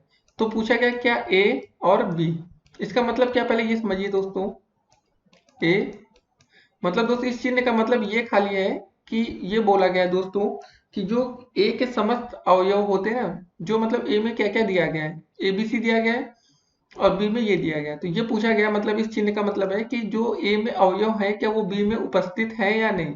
देख के दोस्तों बताइए आप लोग, जो ए में लिखा है ए बी सी लिखा है और बी में क्या लिखा है, बी भी लिखा है, सी भी लिखा है, ए डी भी लिखा है। तो जी हाँ दोस्तों, इस चिन्ह का मतलब बोल देंगे आप लोग जी हाँ, इसका आंसर होगा। यहाँ क्वेश्चन मार्क दोस्तों हमने इसलिए बनाया कि क्या ये सही है या नहीं। तो दोस्तों आप लोग बोलेंगे यस अर्थात हाँ। ठीक है, और दोस्तों दूसरा क्वेश्चन इसी में पूछा गया था बी, ये चिन्ह और ये। ठीक है, अब दोस्तों इसका मतलब हो गया आपका कि जो बी के समस्त अवयव हैं क्या ए में उपलब्ध है। बी में देखिए क्या क्या उपलब्ध है, बी सी ए डी। यहाँ दोस्तों ए में देखिए डी तो नहीं है ना, तो बस इस चिन्ह को मतलब आप लोग हल्का सा यहाँ पर कट कर देंगे, इसका आंसर हो जाएगा। ये चिन्ह दोस्तों ऐसे बना था, इसको हल्का सा आप कट मार देंगे, ऐसे था ना, ऐसे कट कर देंगे। इसका मतलब बी के समस्त अवयव ए में उपलब्ध नहीं है, तो यहाँ आंसर हो जाएगा नहीं। बस सिंपल सा क्वेश्चन था, आप लोग को डरना नहीं कि अगर आप लोग ऐसे क्वेश्चन देखें यार कहेंगे क्या है कैसे है। ठीक है, तो समझ गए ना आप लोग। इसका सिर्फ रिलेशन का मतलब यही है कि ए के समस्त अवयव बी में है या नहीं, आपको ये बताना था। इसका आंसर हो गया पहला हाँ, और बी के समस्त अवयव ए में है या नहीं, इसका आंसर हो गया नहीं। अब दोस्तों देखते हैं आज का दूसरा प्रश्न, मतलब अगला क्वेश्चन। तो दोस्तों 32 नंबर क्वेश्चन क्या रहा आपका, A B plus A C plus A D के गुणनखंड करना है। तो इसमें कुछ गुणनखंड करने लायक तो है नहीं, तो बस आप सिंपल से एक काम करेंगे, लिखा है ना आपका ए बी प्लस का ए सी प्लस का ए डी। तो इसमें एक काम करिए आप लोग, खाली ए को कॉमन ले लीजिएगा, B plus C plus D, इसी को आंसर करके छोड़ दीजिएगा, बस इतना ही हो गया बस। और क्या, इसी ज्यादा गुणनखंड तो आप कर भी नहीं पाएंगे। अब दोस्तों देखते हैं आज का अगला प्रश्न। तो दोस्तों 33 नंबर क्वेश्चन क्या रहा, कुछ ऐसा लिखा है कि गुणनखंड आपको करना है। तो एक चीज देखिए, यहाँ पर x प्लस वाई है, यहाँ x प्लस वाई का होल स्क्वायर है, यहाँ x प्लस वाई का होल क्यूब है। तो एक काम करते हैं, इसमें भी कुछ कॉमन दोस्तों आपको दिख रहा होगा, तो चलिए इसको ले लेते हैं। यहाँ पर दोस्तों हम 7x प्लस वाई को अगर हम कॉमन लेंगे तो क्या बचेगा पहले ब्रैकेट में। ठीक है, बड़ा सा ब्रैकेट बना लेते हैं पहला। तो क्या बचेगा दोस्तों इसके अंदर, यहाँ बचेगा आपका x प्लस वाई का होल स्क्वायर। फिर दोस्तों यहाँ पर क्या बचेगा, 7 दूनी 14 ना, 2 बचा यहाँ पर। यहाँ बचेगा आपका x प्लस वाई। दोस्तों यहाँ लास्ट में क्या बचेगा, यहाँ बचेगा सिर्फ 4। ठीक है, आपने थोड़ा बहुत कॉमन लेके क्वेश्चन में स्मार्टनेस दिखा सकते हैं, और इतना ही आप छोड़कर आंसर कर सकते हैं। तो अगर आप चाहे दोस्तों थोड़ा बहुत और कर सकते हैं, लेकिन कोई दोस्तों जरूरत नहीं रहेगी फिलहाल, आप इतना करके आंसर करके छोड़ दीजिए, आपको 1 नंबर मिल जाएगा। क्योंकि आपका ये क्वेश्चन अगर 1 नंबर में पूछा जाता है तो इतना सफिशियंट होगा, इतना आंसर करना है। बस इस क्वेश्चन में हमने क्या किया, 7x प्लस वाई को हमने कॉमन ले लिया। अब दोस्तों देखते हैं आज का अगला। तो दोस्तों 34 नंबर क्वेश्चन क्या रहा आपका कि एक्स क्यूब ए स्क्वायर माइनस बी सी ये और इसका क्या करना है दोस्तों, हमें गुणनखंड करना है। सबसे पहले दोस्तों एक चीज देखेंगे, ए स्क्वायर माइनस बी सी यहाँ पर भी है, ए स्क्वायर माइनस बी सी यहाँ पर भी है, और ए स्क्वायर माइनस बी सी यहाँ पर भी है। एक्स क्यूब यहाँ है, यहाँ पर एक्स स्क्वायर हो जाता है और यहाँ पर एक्स बचता है। तो आपको समझ में आ गया होगा कि हम कॉमन क्या लेने वाले हैं। जी हाँ दोस्तों, एक्स कॉमन लेंगे और आपका ए स्क्वायर माइनस बी सी, क्योंकि ये सभी में है। कॉमन लेंगे दोस्तों आपको ब्रैकेट में क्या बचेगा, सबसे पहले दोस्तों यहाँ एक्स कॉमन ली तो यहाँ बचा आपका सिर्फ एक्स स्क्वायर, और दोस्तों यहाँ और कुछ नहीं बचेगा यहाँ पर। ठीक है, बस इतना हो गया। फिर प्लस का चिन्ह आएगा दोस्तों यहाँ पर 3x स्क्वायर से, तो यहाँ बचेगा 3x, क्योंकि एक एक्स तो कॉमन में चला गया और दोस्तों इसका स्क्वायर 2 में था तो एक बच जाएगा, एक घात ए स्क्वायर माइनस बी सी। लेकिन दोस्तों यहाँ स्क्वायर लगा तो उसको आप नहीं लिखेंगे। प्लस का दोस्तों 4x, क्या बचेगा, बस 4 बचेगा। ठीक है, यही आपका आंसर हो जाएगा। तो ऐसे क्वेश्चन दोस्तों आपके पेपर में पूछे जा सकते हैं, तो आपको ध्यान रखना है कि आप गलती ना कर पाए जल्दी से वहां पर, कि गुणनखंड का मतलब ऐसा ना हो दोस्तों कि आप लोग ऐसे गुणा अंदर करके क्वेश्चन को और कठिन बनाते जाएं। सिंपल से तरीके से कर सकते हैं, तो आसान तरीका ही आपको अपनाना है। तो ऐसे क्वेश्चन करेंगे आपको 1 अंक पूरे मिलेंगे। अब दोस्तों देखते हैं आज का अगला प्रश्न। तो दोस्तों 35 नंबर क्वेश्चन क्या रहा आपका कि 56, 42, 40, 38, 52, 48, 45, 45, 44 और जो भी दोस्तों दे रखा है का हमें समांतर माध्य ज्ञात करना है। तो दोस्तों समांतर माध्य का फार्मूला क्या होता है, पहले आपको ये पता होना चाहिए कि समांतर माध्य बराबर आप क्या लिख सकते हैं। थोड़ा फार्मूला लिख के दिखाएंगे दोस्तों तो सही रहेगा, एग्जामिनर पर थोड़ा अच्छा इफेक्ट आएगा। कुल पदों का योग, ठीक है, सबको दोस्तों जोड़ लेंगे, कुल पदों का योग, और दोस्तों बटे में क्या आ जाएगा, पदों की संख्या, पदों की संख्या। ठीक है, कुल पदों के योग को हम दोस्तों सिग्मा एन से दिखा सकते हैं, पदों की संख्या को हम एन से दिखा सकते हैं। ये सिग्मा का साइन इसलिए दोस्तों होता है कि सबको हम जोड़ रहे हैं, ये बता रहे हैं। तो चलिए दोस्तों सबको जोड़ लेते हैं हम लोग। 56 प्लस का 42 प्लस का 40, दोस्तों जो यहाँ लिखा है वही हम लिख रहे हैं आपके सामने। 38, 52, 48 प्लस का 38 प्लस का 52 प्लस का 48 प्लस का 2 बार 45, फिर प्लस का दोस्तों आपका क्या है 44 प्लस का आपका है 40। और दोस्तों पदों की संख्या कितनी हो जाएगी, गिन लेते हैं कुल कितने पद है, 1 2 3, ये हो गया 3 6 3 3 9 1 10। ठीक है, पदों की संख्या 10, और दोस्तों सभी को जोड़ने पर आपका आ जाएगा 450। ठीक है, 450 बटे 10 रहेगा, एक जीरो से जीरो कट गया, आपका आंसर आ जाएगा 45। ठीक है दोस्तों, सभी को आप लोग जोड़ लेंगे। जिन बच्चों को जोड़ना नहीं आता वो थोड़ा ध्यान से जोड़ेंगे, गलती ना हो पाए। कैसे जोड़ते दोस्तों, चलिए दिखा भी देते हैं। ये लिखा था 6 2 8 8 8 16 2 18 8 26 5 31 5 36 4 40। ठीक है, 40 का जीरो हासिल आया दोस्तों 4। ठीक है, हासिल आपका 4 आ चुका है। ये जोड़ेंगे 5 4 9 4 13 3 16 5 21 5 4 25 4 29 4 33 4 37 4 41 41 4 होता है आपका 45। ठीक है, 450 कैसे आया दोस्तों, आपको समझ में आ गया। तो जिन बच्चों के भाई जोड़ घटाना थोड़ा डाउन है, कम आता है, तो वो थोड़ा ध्यान से करेंगे। अब दोस्तों देखते हैं आज का अगला प्रश्न। तो दोस्तों 36 नंबर क्वेश्चन क्या रहा आपका कि माध्यिका क्या है, आपको ये बताना है। तो दोस्तों आंकड़ों के मानों को आरोही अथवा अवरोही क्रम में रखा जाए तो उस व्यवस्था के बिल्कुल बीच के मान को हम माध्यिका कहते हैं। तो दोस्तों जैसे अगर कोई संख्या लिखी है 1 2 3, इसकी दोस्तों माध्यिका पूछी जाए तो क्या होता है फार्मूला, ये एक विषम संख्या है। तो विषम संख्या का मतलब दोस्तों होता है कि जितने n की संख्या कितनी हो जाएगी, 3 है ना। तो फार्मूला होता है दोस्तों n + 1/2। n की जगह दोस्तों हम लिखेंगे 3 + 1/2, कितना आ जाएगा 4/2। तो दोस्तों दूसरा पद, ये आगे लिखा रहता है वहां पद, तो दोस्तों जो दूसरा पद होगा वो हमारी माध्यिका होगी, तो मतलब 2। अगर दोस्तों हम जो आपके आंकड़े हैं इसको आरोही अथवा अवरोही में ना लिखे तो क्या गलती हो सकती है हमसे, देखिए। जैसे दोस्तों 1 2 3 लिखा है, ये तो कभी कभी पेपर में ऐसा दे दिया जाता है, कभी दोस्तों ऐसा दिया जाए 2 1 3, आपको इसकी माध्यिका निकालनी है। तो दोस्तों अगर हम ऐसे निकालेंगे सिंपल तरीके से, तो दोस्तों हमारा आंसर दूसरा पद आएगा, लेकिन हमारी माध्यिका एक तो होगी नहीं, आपको भी पता है। ठीक है, ये बात पता है ना। तो अगर इसको दोस्तों हम 3 2 1 लिखें या 1 2 3 लिखें, तब दोस्तों हम माध्यिका इसकी निकाल सकते हैं। बस यही बात है, कभी भी आपको माध्यिका निकालनी हो तो जो भी दोस्तों आपको डेटा डिजिट जो भी संख्या दी गई हो, या तो उसको आप बढ़ते हुए क्रम में लिख लीजिएगा या उसको आप घटते हुए क्रम में लिख लीजिएगा, तो आपका आंसर बिल्कुल सही आएगा। ठीक है, इस बात को आपको ध्यान में रखना है, या तो संख्या का क्रम बढ़ रहा हो या तो घट रहा हो। अब दोस्तों देखते हैं आज का अगला। तो दोस्तों 37 नंबर क्वेश्चन क्या रहा आपका कि निम्न आंकड़ों की माध्यिका आपको ज्ञात करनी है। ये दोस्तों आपके आंकड़े दिए गए हैं। तो सबसे पहले दोस्तों आपको क्या करना होगा, इसको आरोही या अवरोही क्रम में लिख लेते हैं। तो सबसे पहले दोस्तों हम इसको आरोही क्रम, या इसको हिंदी बोले तो बढ़ते हुए क्रम में लिखते हैं। आरोही क्रम का मतलब क्या होता है, बढ़ता हुआ क्रम। 148, 151, 153, 145, 143, 152, 155। सबसे छोटा दोस्तों यहाँ पर संख्या क्या दी गई है? 143 है। उसके बाद दोस्तों आपका आ जाएगा 145। उसके बाद दोस्तों आ जाएगा आपका 148। उसके बाद दोस्तों क्या आएगा आपका 151। उसके बाद दोस्तों आ जाएगा आपका 152, 153, 155।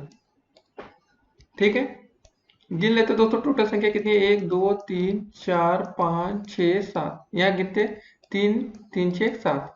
तो दोस्तों माध्यिका निकालनी है। यह एक विषम संख्या है। जब विषम संख्या रहेगा दोस्तों हम फार्मूला कौन सा यूज करेंगे? n+1/2 वा पद। ठीक है दोस्तों, n की संख्या दोस्तों हमारी टोटल 7 आ रहा जोड़ने पर, मतलब संख्या टोटल 7 है ना, पदों की संख्या बटे 2 वा पद। 7 1 8, 8 बटे 2 वा पद। ठीक है दोस्तों, भाग कर लेंगे 2 कम 2 2 चौके 8। तो दोस्तों हमारा आंसर आ गया चौथा पद। दोस्तों चौथा पद कौन सा है देखिए जरा, 1 2 3 4, 151।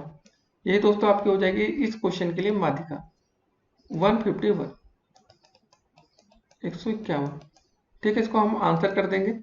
तो ऐसे क्वेश्चन आपके पेपर में पूछे जा सकते हैं, तो आपको दोस्तों ध्यान रखना पड़ेगा। अब दोस्तों देखते हैं आज का अगला प्रश्न। तो दोस्तों 38 नंबर क्वेश्चन क्या रहा आपका कि निम्न आंकड़ों का आपको बहुलक ज्ञात करना है। पहला आंकड़ा, दूसरा, दो क्वेश्चन अलग अलग है, तो थोड़ा सा गैपिंग कर देते दोस्तों दोनों प्रश्नों में। देखिए दोस्तों सारे क्वेश्चन यहाँ पर टाइप किए जाते हैं, आप लोग के लिए मेहनत काफी की जाती है। अगर आपने अभी तक वीडियो को लाइक नहीं किया तो लाइक कर दीजिएगा दोस्तों। ठीक है, तो चलिए दोस्तों देखते हैं कि निम्न आंकड़ों का हमें बहुलक ज्ञात करना है। बहुलक का मतलब होता है दोस्तों कि किसी भी संख्या की जिस संख्या की आवृत्ति सबसे ज्यादा बार हुई हो, या जो भी संख्या सबसे ज्यादा बार रिपीट होता है वही उस क्वेश्चन का बहुलक होता है। यहाँ पर दोस्तों देखिए 13, 14, 10, 12, 11, 12, 13, 20, 18, 12, 10, 12। देखने में दोस्तों आपको समझ में आ गया कि 12 सबसे ज्यादा बार आपको सुनाई दिया, फिर 12, फिर 12, फिर 12। दोस्तों 4 बार 12 आपको दिख गया, और अगर 12 से अधिक कोई संख्या आई है तो उसका आंसर कुछ और होगा, लेकिन फिलहाल हमें लगता है इस क्वेश्चन के लिए 12 होगा। आप लोग आराम से देखिएगा। दूसरा क्वेश्चन दोस्तों देखते हैं, उसमें 19, 25, 36, 38, 25, 20, 18, 38, 3, 38, 22 और 38। तो दोस्तों यहाँ पर आप देख रहे होंगे 38 सबसे ज्यादा बार रिपीट आपको दिख रहा होगा। 38 यहाँ, फिर 38 यहाँ, फिर 38 यहाँ, फिर 38 यहाँ, तो 38 4 बार आ गया। तो इस क्वेश्चन का आंसर आपका हो जाएगा 38। ठीक है, और दोस्तों हो सकता है कभी कभी कोई संख्या बराबर बार रिपीट हुई, जैसे कोई संख्या दो दो बार बराबर नहीं हो जा रही। जैसे आपके 38 यहाँ पर कितनी बार रिपीट हो रही दोस्तों, आवृत्ति कितनी बार हुई? 4 बार। अगर दोस्तों मान लेते हैं कि जो 3 लिखा है इसकी भी आवृत्ति हुई 4 बार होती, तो क्या करते? तो दो बहुलक होते हैं आपके, 3 और 38 दोनों, उस कंडीशन में। तो चलिए ठीक है, अब दोस्तों देखते हैं आज का अगला प्रश्न। तो दोस्तों 39 नंबर क्वेश्चन क्या रहा आपका कि द्रव के आयतन का मापन किसमें किया जाता है। तो सभी बच्चों को पता होगा कि द्रव का आयतन किसमें निकालते हैं, हम निकालते हैं इसको लीटर में। ठीक है, याद रखना है लीटर में। बस इसका आंसर हो गया। अब दोस्तों देखते हैं आज का अगला प्रश्न। तो दोस्तों 40 नंबर क्वेश्चन क्या रहा आपका कि एक कमरे के फर्श का क्षेत्रफल अगर 48 वर्ग मीटर है, यदि उसकी ऊंचाई 5 मीटर हो तो कमरे का आयतन ज्ञात करना है। तो पहले दोस्तों हमें कमरे का फर्श का क्षेत्रफल दिया गया है। क्या दिया गया है लिख लेते हैं, कमरे के फर्श का क्षेत्रफल। ठीक है, फर्श का क्षेत्रफल बराबर 48 वर्ग मीटर या मीटर स्क्वायर, आप जो भी मन करे वो लिख सकते हैं। दोस्तों देखिए किसी भी फर्श का क्षेत्रफल निकालने के लिए हमें लंबाई गुणे चौड़ाई की जरूरत पड़ती है। मतलब लंबाई और चौड़ाई आपकी दिया गया था 48। ठीक है, इसको हम बता दे रहे हैं, खाली आपको समझ गए आप लोग। ठीक है, और दोस्तों उसकी ऊंचाई हमें दी गई है, हाइट कितनी दी गई है? 5 मीटर। पूरा लिख लेते हैं ऊंचाई। ठीक है, 5 मीटर। तो कमरे का आयतन, देखिए आयतन निकालने के लिए आपको पता होगा, फार्मूला आपको पता होगा, लंबाई गुणे चौड़ाई गुणे ऊंचाई चाहिए होता है। लंबाई गुणे चौड़ाई यहाँ पर आ चुका है, ऊंचाई ये दिया गया है, तो बस फर्श का क्षेत्रफल गुणे ऊंचाई कर देंगे, आपका आंसर आ जाएगा। फर्श का क्षेत्रफल गुणे ऊंचाई। ठीक है, फर्श का क्षेत्रफल दोस्तों आपको दिया गया 48, ऊंचाई आपका है 5 मीटर। 48 पंजे कितना होता है दोस्तों? 240। ठीक है ना, 4 पंजे 20 होता है, 8 पंजे 40 होता है, तो ऐसे 240 आ जाएगा। और दोस्तों ये आपका आंसर आएगा मीटर क्यूब, या आप इसको बोल सकते हैं घन मीटर। जो भी दोस्तों आपका मन करे आपको आंसर कर सकते हैं, घन मीटर या मीटर क्यूब। ठीक है, 240 मीटर क्यूब, ये हो गया आपका आंसर। तो ऐसे क्वेश्चन दोस्तों आपके पेपर में पूछे जा सकते हैं, आपको तैयार रखने हैं। अब दोस्तों देखते हैं आज का अगला प्रश्न। तो दोस्तों 41 नंबर क्वेश्चन क्या रहा आपका, आइए देखते हैं कि समान ऊंचाई और समान त्रिज्या के आधार वाले शंकु तथा बेलन के आयतन में अनुपात ज्ञात करना है। देखिए दोस्तों, सबसे पहले यहाँ पर शंकु लिखा है, उसके बाद बेलन लिखा है, तो ये क्रम आपको ध्यान में रखना भी पड़ेगा। ठीक है, तो पहले शंकु का आयतन लिख लेते हैं। शंकु का आयतन, ठीक है, और दोस्तों अपॉन में आपका रहेगा बेलन का आयतन, बेलन का आयतन। ठीक है, बस इसी में आपको अनुपात ज्ञात करना है। ये क्रम आपको ध्यान में रखना होगा, अगर गलती से आपने बेलन पहले लिख दिया तो इस प्रश्न के लिए इसका आंसर गलत हो जाएगा। शंकु का आयतन होता है दोस्तों 1/3 पाई आर स्क्वायर एच, और आपका बेलन का आयतन होता है पाई आर स्क्वायर एच। ठीक है, अगर आपको सिर्फ फार्मूला भी पता होगा तो आपका काम हो जाएगा। देखिए पाई आर स्क्वायर एच कट जाएगा, बचा कितना दोस्तों आपका, ऊपर 1/3 और नीचे बचा 1 आपका। ठीक है, तो 3 नीचे आ जाएगा ना आपका, ये हो जाएगा 1/3। तो दोस्तों दोनों आयतन में अनुपात आ जाएगा आपका 1:3, यही आपका उत्तर हो जाएगा। तो ऐसे क्वेश्चन आपके पेपर में आते हैं, तो आपको दोस्तों ध्यान रखना चाहिए कि देखिए यहाँ पर एक ही और लिखा था, समान लंबाई समान ऊंचाई और त्रिज्या। ठीक है दोस्तों, तो मतलब आर और एच हमारे पहले से समान थे, तो इसमें कोई भी दिक्कत नहीं थी। नहीं तो दोस्तों कभी कभी आपको दे रखा रहता है कि शंकु का आयतन या शंकु की लंबाई ऊंचाई क्या दी रखी है, तो ऐसे क्वेश्चन भी हो सकता है। अब दोस्तों देखते हैं आज का अगला प्रश्न। तो दोस्तों 42 नंबर क्वेश्चन क्या रहा है, आइए देखते हैं कि पार्श्व आकृति में ओ वृत्त का केंद्र है। तो दोस्तों ये ओ है, ये आपके वृत्त का केंद्र है। ठीक है, यहाँ पर वृत्त का केंद्र है। ए सी और बी वृत्त पर 3 बिंदु हैं। देखिए बिंदु ए है, सी है और बी है, 3 बिंदु है। कोण ए ओ बी का प्रतिवर्ती कोण, कोण ए ओ बी का, ठीक है दोस्तों इसको ध्यान रखना है, कोण ए ओ बी, ठीक है, ये का प्रतिवर्ती कोण आपका 240 अंश है। मतलब प्रतिवर्ती का मतलब इस साइड का दोस्तों, इस साइड का एंगल नहीं। ठीक है, तो कोण आपका एसीबी का मान ज्ञात करना है दोस्तों। अगर आपका ये 240 है तो ये कोण कितना हो जाएगा, सबको पता है कि कोण ए सी बी बराबर, मतलब ये ना कोण आपका ए सी बी बराबर हो जाएगा दोस्तों आपका कोण ऑफ ए ओ बी का प्रतिवर्ती कोण। जैसे लिखा था दोस्तों आप लोग यहाँ से लिख लीजिएगा, यहाँ पे लिखा है ना प्रतिवर्ती कोण, आपको अपने मन से कुछ नहीं लिखना है, प्रतिवर्ती कोण। ठीक है, प्रतिवर्ती लिखा है, तो हो गया क्वेश्चन खत्म। तो यहाँ पर दोस्तों क्या लिख लेंगे, 1/2 गुणे में दोस्तों यहाँ पर लिखा है 240 अंश। ठीक है, सॉल्व कर लेंगे, 2 1 कम 2, 2 दूनी 4 0। तो दोस्तों आ जाएगा आपका कोण ए सी बी बराबर आपका 120 अंश। ठीक है, ये आपका रहा आंसर। तो ऐसे क्वेश्चन आपके पेपर में पूछे आते हैं, तो आप लोग को तैयार रखने हैं कि अगर ऐसा कोई क्वेश्चन है तो आप लोग आसानी से उसको कर सकें। अब दोस्तों देखते हैं आज का अगला प्रश्न। दोस्तों तो 43 नंबर क्वेश्चन क्या रहा आपका कि अर्धवृत्त का अंश माप कितना होता है। तो सोच के दोस्तों आप लोग बताइए इसका आंसर क्या होगा। तो इसका आंसर दोस्तों हो जाएगा आपका अर्धवृत्त का अंश माप होता है आपका 180 अंश। देखिए दोस्तों अर्धवृत्त में बना कोण समकोण होता है, वो अलग चीज है। इसीलिए दोस्तों हम इस क्वेश्चन को यहाँ पर इसलिए पिक किया लिया है कि आपको ये ध्यान में रहे।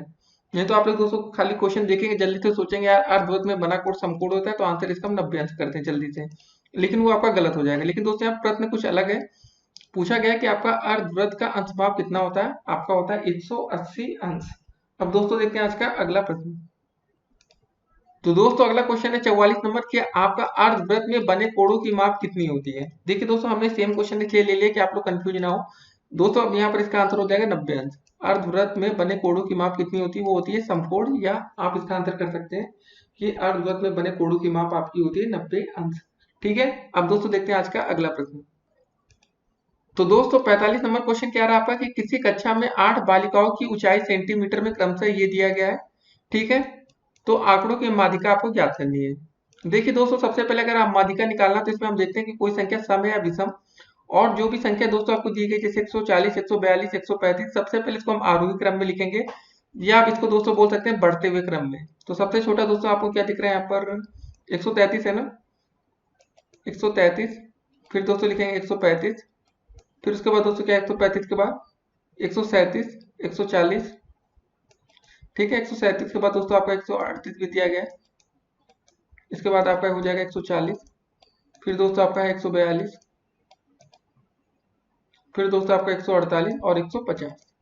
ठीक है, गिन लेते हैं। 8 है ना हमारी संख्या, 4 4 8। तो हमें इन आंकड़ों की हमें माध्यिका ज्ञात करनी है। कैसे होगा दोस्तों? अगर कोई संख्या सम है तो उसकी माध्यिका निकालनी, तो इसका फार्मूला होता है n/2। ठीक है, n/2 वहां पद प्लस n/2 प्लस 1 वहां पद, और 200 सबके बटे में होता है आपका 2। तो n की संख्या दोस्तों हमें यहाँ पहले बोल दिया गया कि 8 बालिका, तो n की संख्या हमारी आ गई 8। 8/2 वहां पद, ठीक है, प्लस का 8/2 प्लस 1 वहां पद, बटे में दोस्तों आप लोग लिखेंगे 2। भाग कर देंगे, 2 एकम 2, 2 चौके 8, 2 एकम 2, 2 चौके 8। तो दोस्तों यहाँ से कितना आ जाएगा? 4वां पद प्लस 200, देखिए 2 चौके 8, 4 ये बचा प्लस का ये 1, 4 प्लस 1 कितना हो जाएगा? 5वां पद। अभी आपको दोस्तों बताते, जो हमने बढ़ते हुए क्रम में लिखा आरोही क्रम में, उसका फायदा क्या होगा। देखिए दोस्तों, अब हमें यहाँ पर चौथा पद लिखना है और यहाँ पर हमें लिखना है 5वां पद। गिन लेते दोस्तों, चौथा कौन सा आएगा। यहाँ से दोस्तों जब गिनेंगे, गिनती शुरू करेंगे, ये 1 2 3 और 4। चौथा पद दोस्तों ये होगा, 5वां पद ये होगा। अगर दोस्तों हम इसको आरोही क्रम में ना लिखे होते, क्वेश्चन के हिसाब से, अगर दोस्तों यहाँ पर देखिए जरा आप लोग, 1 2 3 4, चौथा पद हमारा 133 आता ना, जो कि गलत होता। अब दोस्तों हमारा चौथा पद 138 आ रहा, 5वां पद 140 आ रहा है। 138 प्लस 140, 138 140/2। ठीक है दोस्तों, जोड़ देते हैं सबको। यहाँ 8 आ जाएगा, 4 3 7 और 1 1 2/2 हो जाएगा दोस्तों। भाग कर लेते हैं, कितनी बार जाएगा? 2 एकम 2, ठीक है, 2 तिहाई 6, 2 9 18। तो दोस्तों हमारे इसका आंसर आ जाएगा 139। यही आपका राइट आंसर होगा। ठीक है, ऐसे क्वेश्चन आपके पेपर में आते, तो आपको दोस्तों ध्यान रखना है, अगर दोस्तों माध्यिका निकाला, अगर सम संख्या तो ये फार्मूला लगेगा, अगर दोस्तों आपकी विषम संख्या तो आपका सिंपल सा फार्मूला लगेगा n+1/2।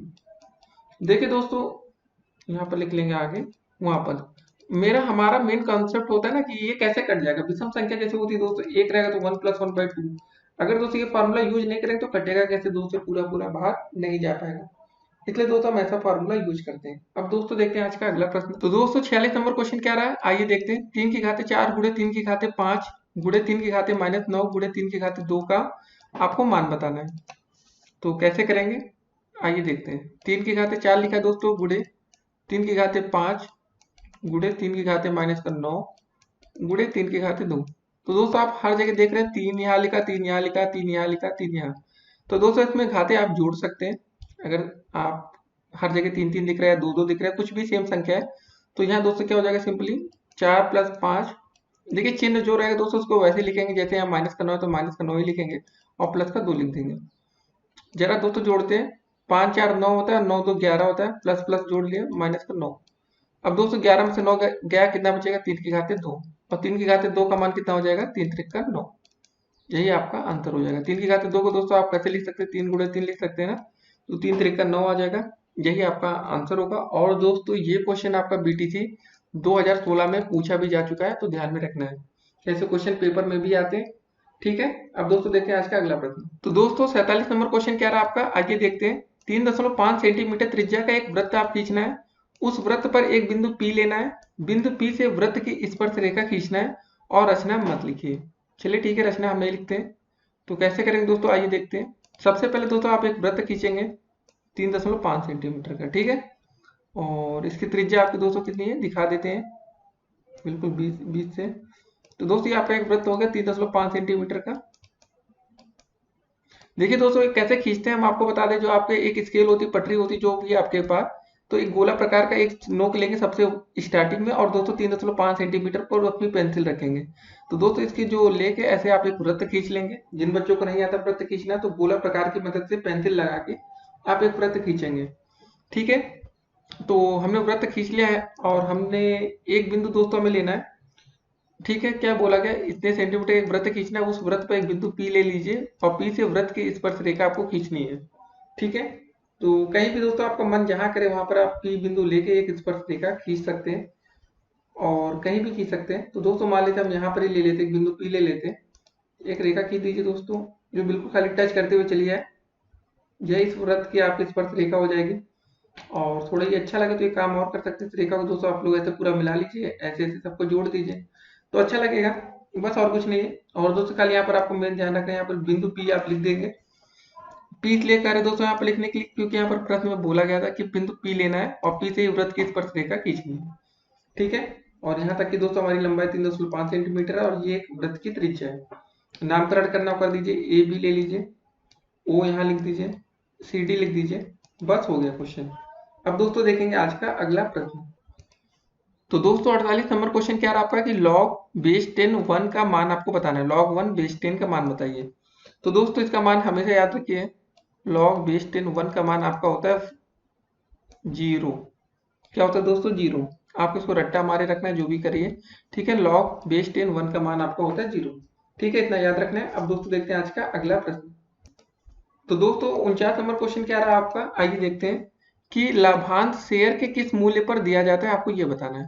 तो दोस्तों जो आपका लाभांश होता है शेयर के प्रारंभिक मूल्य या नॉमिनल वैल्यू पर दिया जाता है, बस इतना याद रखना है। ये क्वेश्चन भी दोस्तों आपका बीटीसी 2017 में पूछा जा चुका है, तो आपको ऐसे क्वेश्चन की तैयारी होनी चाहिए। ठीक है ना, कि लाभांश आपके शेयर के प्रारंभिक मूल्य पर दिया जाता है। अब दोस्तों देखते हैं आज का अगला प्रश्न। दोस्तों 50 नंबर क्वेश्चन क्या रहा, यदि समुच्चय ए बराबर दोस्तों ये दिया गया, बी बराबर दोस्तों ये दिया गया है, तो समुच्चय आपको ए इंटरसेक्शन बी का मान आपको बताना है। क्या होगा, तो लिख लेते हैं दोस्तों। सबसे पहले ए बराबर क्या दिया गया आपका, पहली ब्रैकेट में 2 3 5 7 9 11 और 13। ठीक है, और दोस्तों आपका बी बराबर क्या दिया गया, आइए देखते हैं। 1 5 9 13 17 और 21।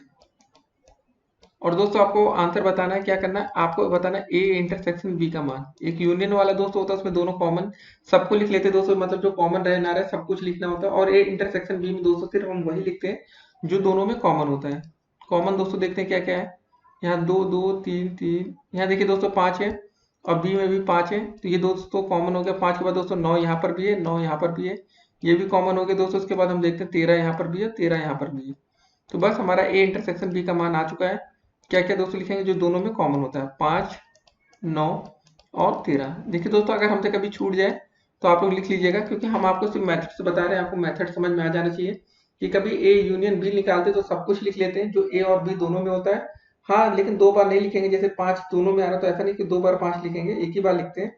लेकिन सब कुछ जैसे बी में एक भी आ रहा है ना, तो ए यूनियन बी निकालें तो एक भी लिखेंगे और एक दो भी लिखेंगे, 3 भी लिखेंगे, 5 भी लिखेंगे, फिर उसके बाद 7 लिखेंगे, ऐसा। लेकिन जब ए इंटरसेक्शन बी निकालते हैं तो जो दोनों में कॉमन होता है, जो दोनों में होता है, उन्हीं संख्याओं को हम लिखते हैं।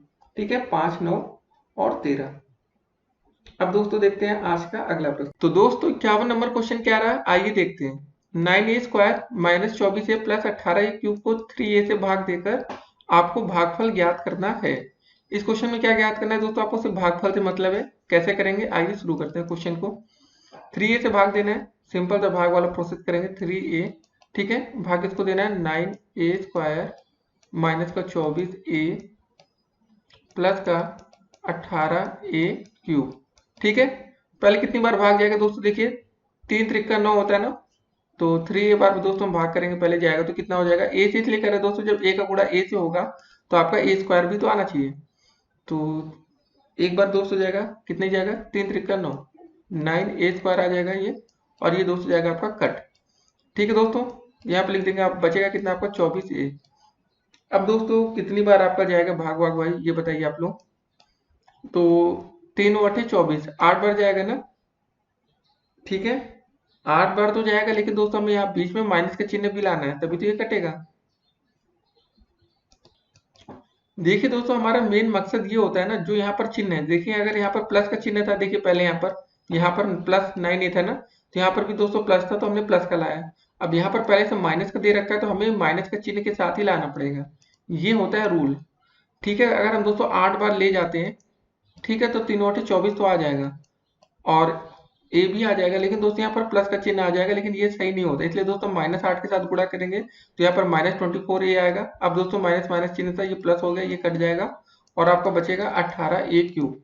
अब दोस्तों ये यहाँ ध्यान दीजिए आप लोग, ये प्लस का 18 है, तो दोस्तों इस बार हम माइनस का चिन्ह नहीं लाएंगे, प्लस के साथ ही जाएंगे। और दोस्तों कितनी बार जाएगा देखिए जरा, 3 6 18 होता है, ठीक है, 6 बार तो जाएगा। लेकिन दोस्तों यहाँ पर ए है और यहाँ पर ए क्यूब है। दोस्तों जब हम ए स्क्वायर से गुणा करेंगे तो आपका ये सिंपल सेम सेम आ जाएगा, ठीक है। 18 ए क्यूब, 6 त्रिक 18 ए क्यूब आ जाएगा। दोस्तों यहाँ पे प्लस का चिन्ह आएगा और माइनस का चिन्ह करके इसको घटा देंगे। तो दोस्तों आपका कुछ आंसर ये आ जाएगा आपके सामने जो स्क्रीन पर दिख रहा होगा आपको इसमें, 3a माइनस का 8 प्लस का 6a स्क्वायर, ये आपका भागफल। तो ऐसे क्वेश्चन आपके पेपर में पूछे जाते हैं। क्या आंसर है आपका दोस्तों? 3a माइनस का 8 प्लस का 6a स्क्वायर, ठीक है। तो थोड़ा सा ये अच्छा लगे तो इसको और हम अच्छे से लिख लेते हैं। कैसे लिख सकते हैं दोस्तों? अच्छे से लिख लेते हैं। पहले 6a स्क्वायर लिख लेना, फिर प्लस का 3a, फिर माइनस का 8। लिखा वही चीज़ है लेकिन थोड़ा सीरियस लिखेंगे तो एग्जामिनर थोड़ा खुश हो जाएगा और आपको हो सकता है और अच्छे अंक दे दे। वैसे 1 नंबर का क्वेश्चन देगा तो 1 ही नंबर मिलेगा, लेकिन अच्छे से लिखिएगा आप लोग।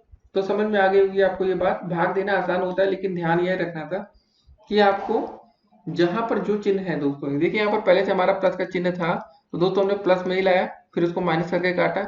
यहाँ पर दोस्तों यहाँ देखने वाली बात है, ध्यान से कि यहाँ माइनस का चिन्ह था तो हमने यहाँ पर माइनस लाया, उसके बाद प्लस करके काटा, ठीक है। आगे से ध्यान रखेंगे। अगर आपको समझ में ना आया हो तो आप लोग कमेंट कर सकते हैं, आपको जल्द से जल्द वीडियो के माध्यम से रिप्लाई दिया जाएगा। अब दोस्तों देखते हैं आज का अगला प्रश्न। तो दोस्तों 52 नंबर क्वेश्चन क्या दिया है आपका, आइए देखते हैं कि दिए गए चित्र में ओ वृत्त का केंद्र है, ठीक है दोस्तों। ये वृत्त है का केंद्र ओ है यहाँ पर, और कोण ओ बी सी, कोण ओ बी ये वाला सी 40 अंश है। तो दोस्तों हमें कोण बी ए सी का मान बताना है। आपको दोस्तों कौन सा कोण बताना है? ये वाला कोण बी ए सी। ये कितने अंश का होगा? क्वेश्चन मार्क है। देखिए ऐसे क्वेश्चन पेपर में आते हैं तो आप लोग देखिए वृत्त वाले क्वेश्चन देखते हैं आप लोग डर जाते हैं कि आप हम इसको सॉल्व ही नहीं करेंगे, छोड़ देंगे, जबकि ये क्वेश्चन सबसे आसान होते हैं। तो सबसे पहले दोस्तों ये वाला आपका कोण कितना हो जाएगा ये बताइए जरा। कोण ओबीसी तो दिया गया 40 अंश, ओबीसी बराबर दोस्तों में दिया गया 40 अंश। तो दोस्तों कोण आपका ये वाला कितना हो जाएगा? ओसीबी, बताइए कितना हो जाएगा दोस्तों। एक चीज याद रखना है दोस्तों, आपको जो समान भुजाओं के आमने सामने के कोण हमेशा बराबर होते हैं। देखिए दोस्तों ये वाला जो भुजा है ओबी और ओसी हमेशा बराबर होगी, क्योंकि दोस्तों ये वृत्त की त्रिज्या है ना, ये बिंदु ओ वृत्त का केंद्र है। तो ये वाली त्रिज्या ओबी भी त्रिज्या ओसी भी त्रिज्या, तो ये हमेशा सेम होगी। तो दोस्तों अगर ये 40 अंश ये भी आपका 40 अंश हो जाएगा। जब दोस्तों आपको पता चल गया कोण ओ सी बी बराबर ये भी 40 अंश है आपका, क्यों 40 अंश है? समान भुजाओं के आमने सामने के कोण बराबर होते हैं। समान भुजा है, समझ गए ना क्यों समान है? वृत्त की त्रिज्या है तो हमेशा समान होगी। अब दोस्तों बात करेंगे कोण बीओसी कितना होगा आपका। ये 40 ये 40 तो आप समझ गए होंगे, 40 40 80, तो 180 में से 80 घटा देंगे 100 अंश आ जाएगा। तो सॉल्व करके थोड़ा सा लिख लेते हैं कि एग्जामिनर को लगे कि हाँ भाई बच्चे ने कुछ मेहनत किया है। कोण बीओसी, ठीक है, कोण बीओसी बराबर दोस्तों कितना हो जाएगा आपका? 180 माइनस का 40 प्लस का 40, ठीक है, दोनों 40 40 दोस्तों जोड़ लेंगे। अब दोस्तों देखिए त्रिभुज के तीनों अंतःकोणों का योगफल 180 अंश होता है, ये सभी बच्चों को पता होना चाहिए, ये कोई नई बात नहीं है। जब दोस्तों हम 180 में से 80 घटाते तो आपका आ जाता है 100 अंश। तो दोस्तों हमारा कोण बी ओ सी बराबर आ गया 100 अंश। अब दोस्तों हमें बताना था कि कोण बी ए सी का मान ज्ञात करना है। तो दोस्तों आपका जो कोण बी ए सी होगा ना, ये वाला कोण कितना हो जाएगा? सिंपल था यार, 1/2 करके, क्योंकि कोण बी ओ सी कर देंगे, बस ये आपका आंसर हो जाएगा। तो बस 1/2 कोण बी ओ सी हमने निकाल लिया अभी 100 अंश, ठीक है, भाग कर देंगे, 2 एकम 2, 2 पंजे 10, 0। तो दोस्तों आपका कोण बी ए सी बराबर आ गया 50 अंश, ठीक है, यही आपका आंसर होगा। तो ऐसे क्वेश्चन आपके पेपर में पूछे जाते हैं तो आपको ध्यान में रखना है, ठीक है। तो ये आपका आंसर हो गया, कोण बी ए सी बराबर 50 अंश। ये क्वेश्चन आप समझ में गए होंगे। तो दोस्तों ध्यान में रखना है कि ऐसे क्वेश्चन आपके पेपर में आते हैं। तो ये कोण बी ए सी जो ये दोस्तों आपका वृत्त पर बना था कोण ना, यहाँ पर बिंदु पर, तो ये दोस्तों हमेशा इसका डबल होता है, ठीक है। तो दोस्तों चलिए अब दोस्तों देखते हैं आज का अगला प्रश्न। ऐसे क्वेश्चन पेपर में आते हैं, ध्यान में रखना है, तो गलती कर सकते हैं आप लोग। तो चलिए देखते हैं दोस्तों आज का अगला प्रश्न। तो दोस्तों 53 नंबर क्वेश्चन क्या रहा आपका, आइए देखते हैं कि 2 घंटे 15 मिनट तथा 45 मिनट से अनुपात बताइए। तो आपको अनुपात का क्वेश्चन मिल गया है। तो दोस्तों 2 घंटा 15 मिनट को पहले हम क्या करते हैं, 1 मिनट में ले आते तो सही रहेगा ना, कुछ अच्छा रेशियो बनेगा। 2 घंटे 15 मिनट। तो दोस्तों 1 घंटे में कितना मिनट होता है पहले आप लोग बताइए। सभी बच्चों को पता है कि 1 घंटे में होता है आपका कितना मिनट? सोचिए सोचिए, 60 मिनट। आसान सा क्वेश्चन था, ठीक है। तो 2 घंटे में कितने मिनट होगा दोस्तों? 2 घंटे में आपका मिनट हो जाएगा, डबल कर देंगे, अगर 2 गुणे 60 मिनट कर देंगे तो आपका आ जाएगा 120 मिनट। 2 घंटे में आपका दोस्तों 120 मिनट हो गया आपका। तो 2 घंटे 15 मिनट में कितना मिनट होगा? 2 घंटे में 120 मिनट, तो जोड़ दीजिए जरा, 120 प्लस का 15। तो दोस्तों 2 घंटे 15 मिनट, यहाँ लिख लीजिए आप लोग, 2 घंटे 15 मिनट। देखिए बिल्कुल आपको बेसिक समझा रहे हैं कि आपको बिल्कुल अच्छे से समझ में आ जाए, कभी गलती ना करें लाइफ में। 135 मिनट हो गया, ठीक है। 2 घंटे 15 मिनट का मतलब दोस्तों आपको समझ में आ गया कि आपका 135 मिनट होता है और आपको 45 मिनट में अनुपात बताना है, बस कुछ नहीं है। 135/45 कर देंगे, आंसर आ गया आपका। 15 3 45, 15 9 135, 3 एकम 3, 3 त्रिका 9। आंसर आ जाएगा दोस्तों आपका 3/1, या आप ऐसे अनुपात में लिख सकते हैं 3:1। ठीक है, ये आपका हो जाएगा फाइनल आंसर 3:1। तो ये क्वेश्चन था आपका, ऐसे करना था। तो हमने दोस्तों आपको बिल्कुल बेसिक समझा दिया कि आप कैसे इस क्वेश्चन को कर सकते हैं। अब दोस्तों देखते हैं आज का अगला प्रश्न। तो दोस्तों 54 नंबर क्वेश्चन क्या रहा आपका, आइए इसको देखते हैं। कि 8 मीटर लंबी, 3.5 मीटर ऊंची एवं 20 मीटर मोटी दीवार का आयतन आपको ज्ञात करना है। तो आयतन का फार्मूला सभी बच्चों को पता होगा, क्या होता है? लंबाई गुणे चौड़ाई गुणे ऊंचाई, ठीक है। आयतन का सिंपल सा फार्मूला क्या होता है बताइए? लंबाई गुणे चौड़ाई और गुणे में ऊंचाई, ये होता है आयतन का फार्मूला। तो 8 मीटर लंबी, ये दोस्त इसकी यूनिट देखिए क्या है, मीटर में दिया गया है, ये भी मीटर में दिया गया, ऊंचाई भी। और दोस्तों जो ये मोटाई दी गई है ना, चौड़ाई जिसके बोल सकते हैं, ये सेंटीमीटर में। तो या तो हमारा सब मीटर में हो, या तो हमारा सब कुछ सेंटीमीटर में हो। तो दोस्तों जब हमें मोटी दीवार दिया गया, ये 20 सेंटीमीटर दिया गया, जब इसको मीटर में बदलेंगे तो 20/100 कर देंगे, 100 से भाग कर देंगे, तो दोस्तों ये आपका मीटर में आ गया। एक जीरो से एक जीरो ये कट जाएगा, यहाँ बचेगा 0.2, जीरो कर दीजिए या सिर्फ 2 लिख लीजिए, 0.2 मीटर, ठीक है, ये आपका बचेगा। तो इतनी बात दोस्तों अब आपको समझ में आ गई कि आपका जो चौड़ाई आ रही है उसको हम 0.2 मीटर कह सकते हैं। बस हो गया फार्मूला, सब कुछ तैयार है, लिख देते हैं। लंबाई के लिए दोस्तों हम क्या लिखेंगे? 8 मीटर, 8। और दोस्तों चौड़ाई की जगह हम मान लेते हैं ये आपका है 10.2 मीटर, गुणे दोस्तों ऊंचाई की जगह आपका है 3.5। आप सबका गुणा कर लीजिए, आपका आंसर आपके सामने आ जाएगा, ठीक है। ये 8 रन देते हैं, 35 दूनी दोस्तों होता है 70, 35 दूनी होता है 70, 2 अंक पर दशमलव लगेगा दोस्तों, यहाँ पर आ जाएगा। अब 8 सत्ते 56, ठीक है दोस्तों। जब 70 का या 0.7 के गुणा 8 से करेंगे तो 8 सत्ते होता है आपका 56, यही आपका आंसर आएगा 1 अंक पर, ठीक है। ये वाला जीरो था, इसको भी अगर लगा देते तो 2 अंक पर। तो यही आपका फाइनल आंसर आएगा। ये दोस्तों जो आंसर आएगा ये आपका मीटर क्यूब में आएगा, या आप इसको लिख सकते हैं घन मीटर। जो भी आपको समझ में आए उस समय वो लिख दीजिएगा पेपर में, दोनों सही है, मीटर क्यूब या घन मीटर। तो हमारा फाइनल आंसर क्या है दोस्तों? 5.6 मीटर क्यूब, ठीक है। इसको आंसर कर देंगे। तो ऐसे क्वेश्चन दोस्तों पेपर में पूछे जाते हैं, आप लोग को तैयार रहना है, अच्छे से अच्छे स्कोर करना है। अब दोस्तों देखते हैं आज का अगला प्रश्न। तो दोस्तों 55 नंबर क्वेश्चन क्या रहा आपका, आइए देखते हैं। यदि समुच्चय ए की वैल्यू दी गई दोस्तों और समुच्चय बी बराबर दिया गया है, तो आपको बताना है दोस्तों ए यूनियन बी और ए इंटरजेक्शन बी ज्ञात करना है।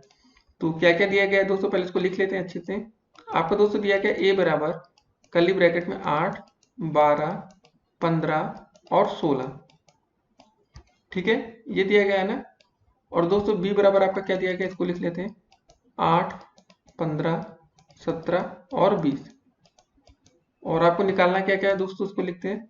सबसे पहले दोस्तों हमें निकालना है ए यूनियन बी।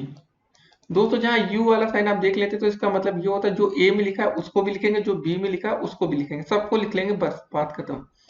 अब ये नहीं कि दो दो बार लिख लें।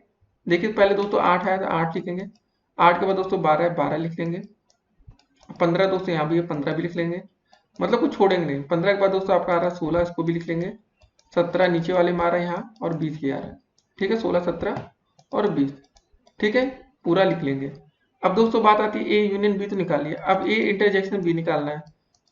ए इंटरजेक्शन बी का मतलब दोस्तों ये होता है जो दोनों में कॉमन हो।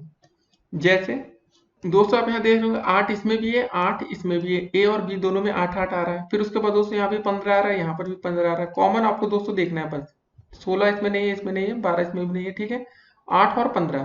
तो ए इंटरसेक्शन बी में क्या आ जाएगा आपका 8 और 15, यही आपका आंसर हो जाएगा। तो ऐसे क्वेश्चन पेपर में दोस्तों पूछे जाते हैं, तो आपको ध्यान में रखना है कि ए इंटरसेक्शन बी क्या होगा और ए यूनियन बी क्या होगा। यूनियन बी में सबको लिख लिया जाता है और ए इंटरसेक्शन बी में हम कॉमन देखते हैं। यहाँ 8 था और यहाँ भी 8 था, इसको लिख लिया। उसके बाद दोस्तों यहाँ देखिए 12 यहाँ है, इसमें नहीं है, 15 है यहाँ पर, यहाँ भी है, ठीक है। तो चलिए दोस्तों, अब दोस्तों आज देखते हैं आज का अगला प्रश्न। तो ऐसे क्वेश्चन पेपर में आते हैं तो आपको ध्यान में रखना है, और ये बीटीसी 2017 में ये क्वेश्चन पूछा भी जा चुका है। अब दोस्तों देखते हैं आज का अगला प्रश्न। तो दोस्तों 56 नंबर क्वेश्चन क्या रहा आपका, आइए देखते हैं कि वाहक चेक किसे कहते हैं। वाहक चेक, ठीक है, वह चेक जिसे किसी व्यक्ति के नाम से दिया जाता है और नामित व्यक्ति व्यक्तिगत रूप से बैंक में इंगित रकम प्राप्त कर सकता है, वाहक चेक कहलाता है। तो समझिए दोस्तों वाहक चेक क्या है। तो इसका मतलब सिर्फ यही था कि यह वह चेक होता है जो किसी व्यक्ति के नाम से दिया जाता है, जैसे आपके नाम से दे दिया जाता है और अगर आपका नाम है तो आप व्यक्तिगत रूप से बैंक में इंगित रकम प्राप्त कर सकते हैं, वाहक चेक आपका कहलाता है। तो ये क्वेश्चन दोस्तों आपका बीटीसी 2017 में या डीएलएड 2017 में पूछा जा चुका है, ध्यान रखना है। अब दोस्तों देखते हैं आज का अगला प्रश्न।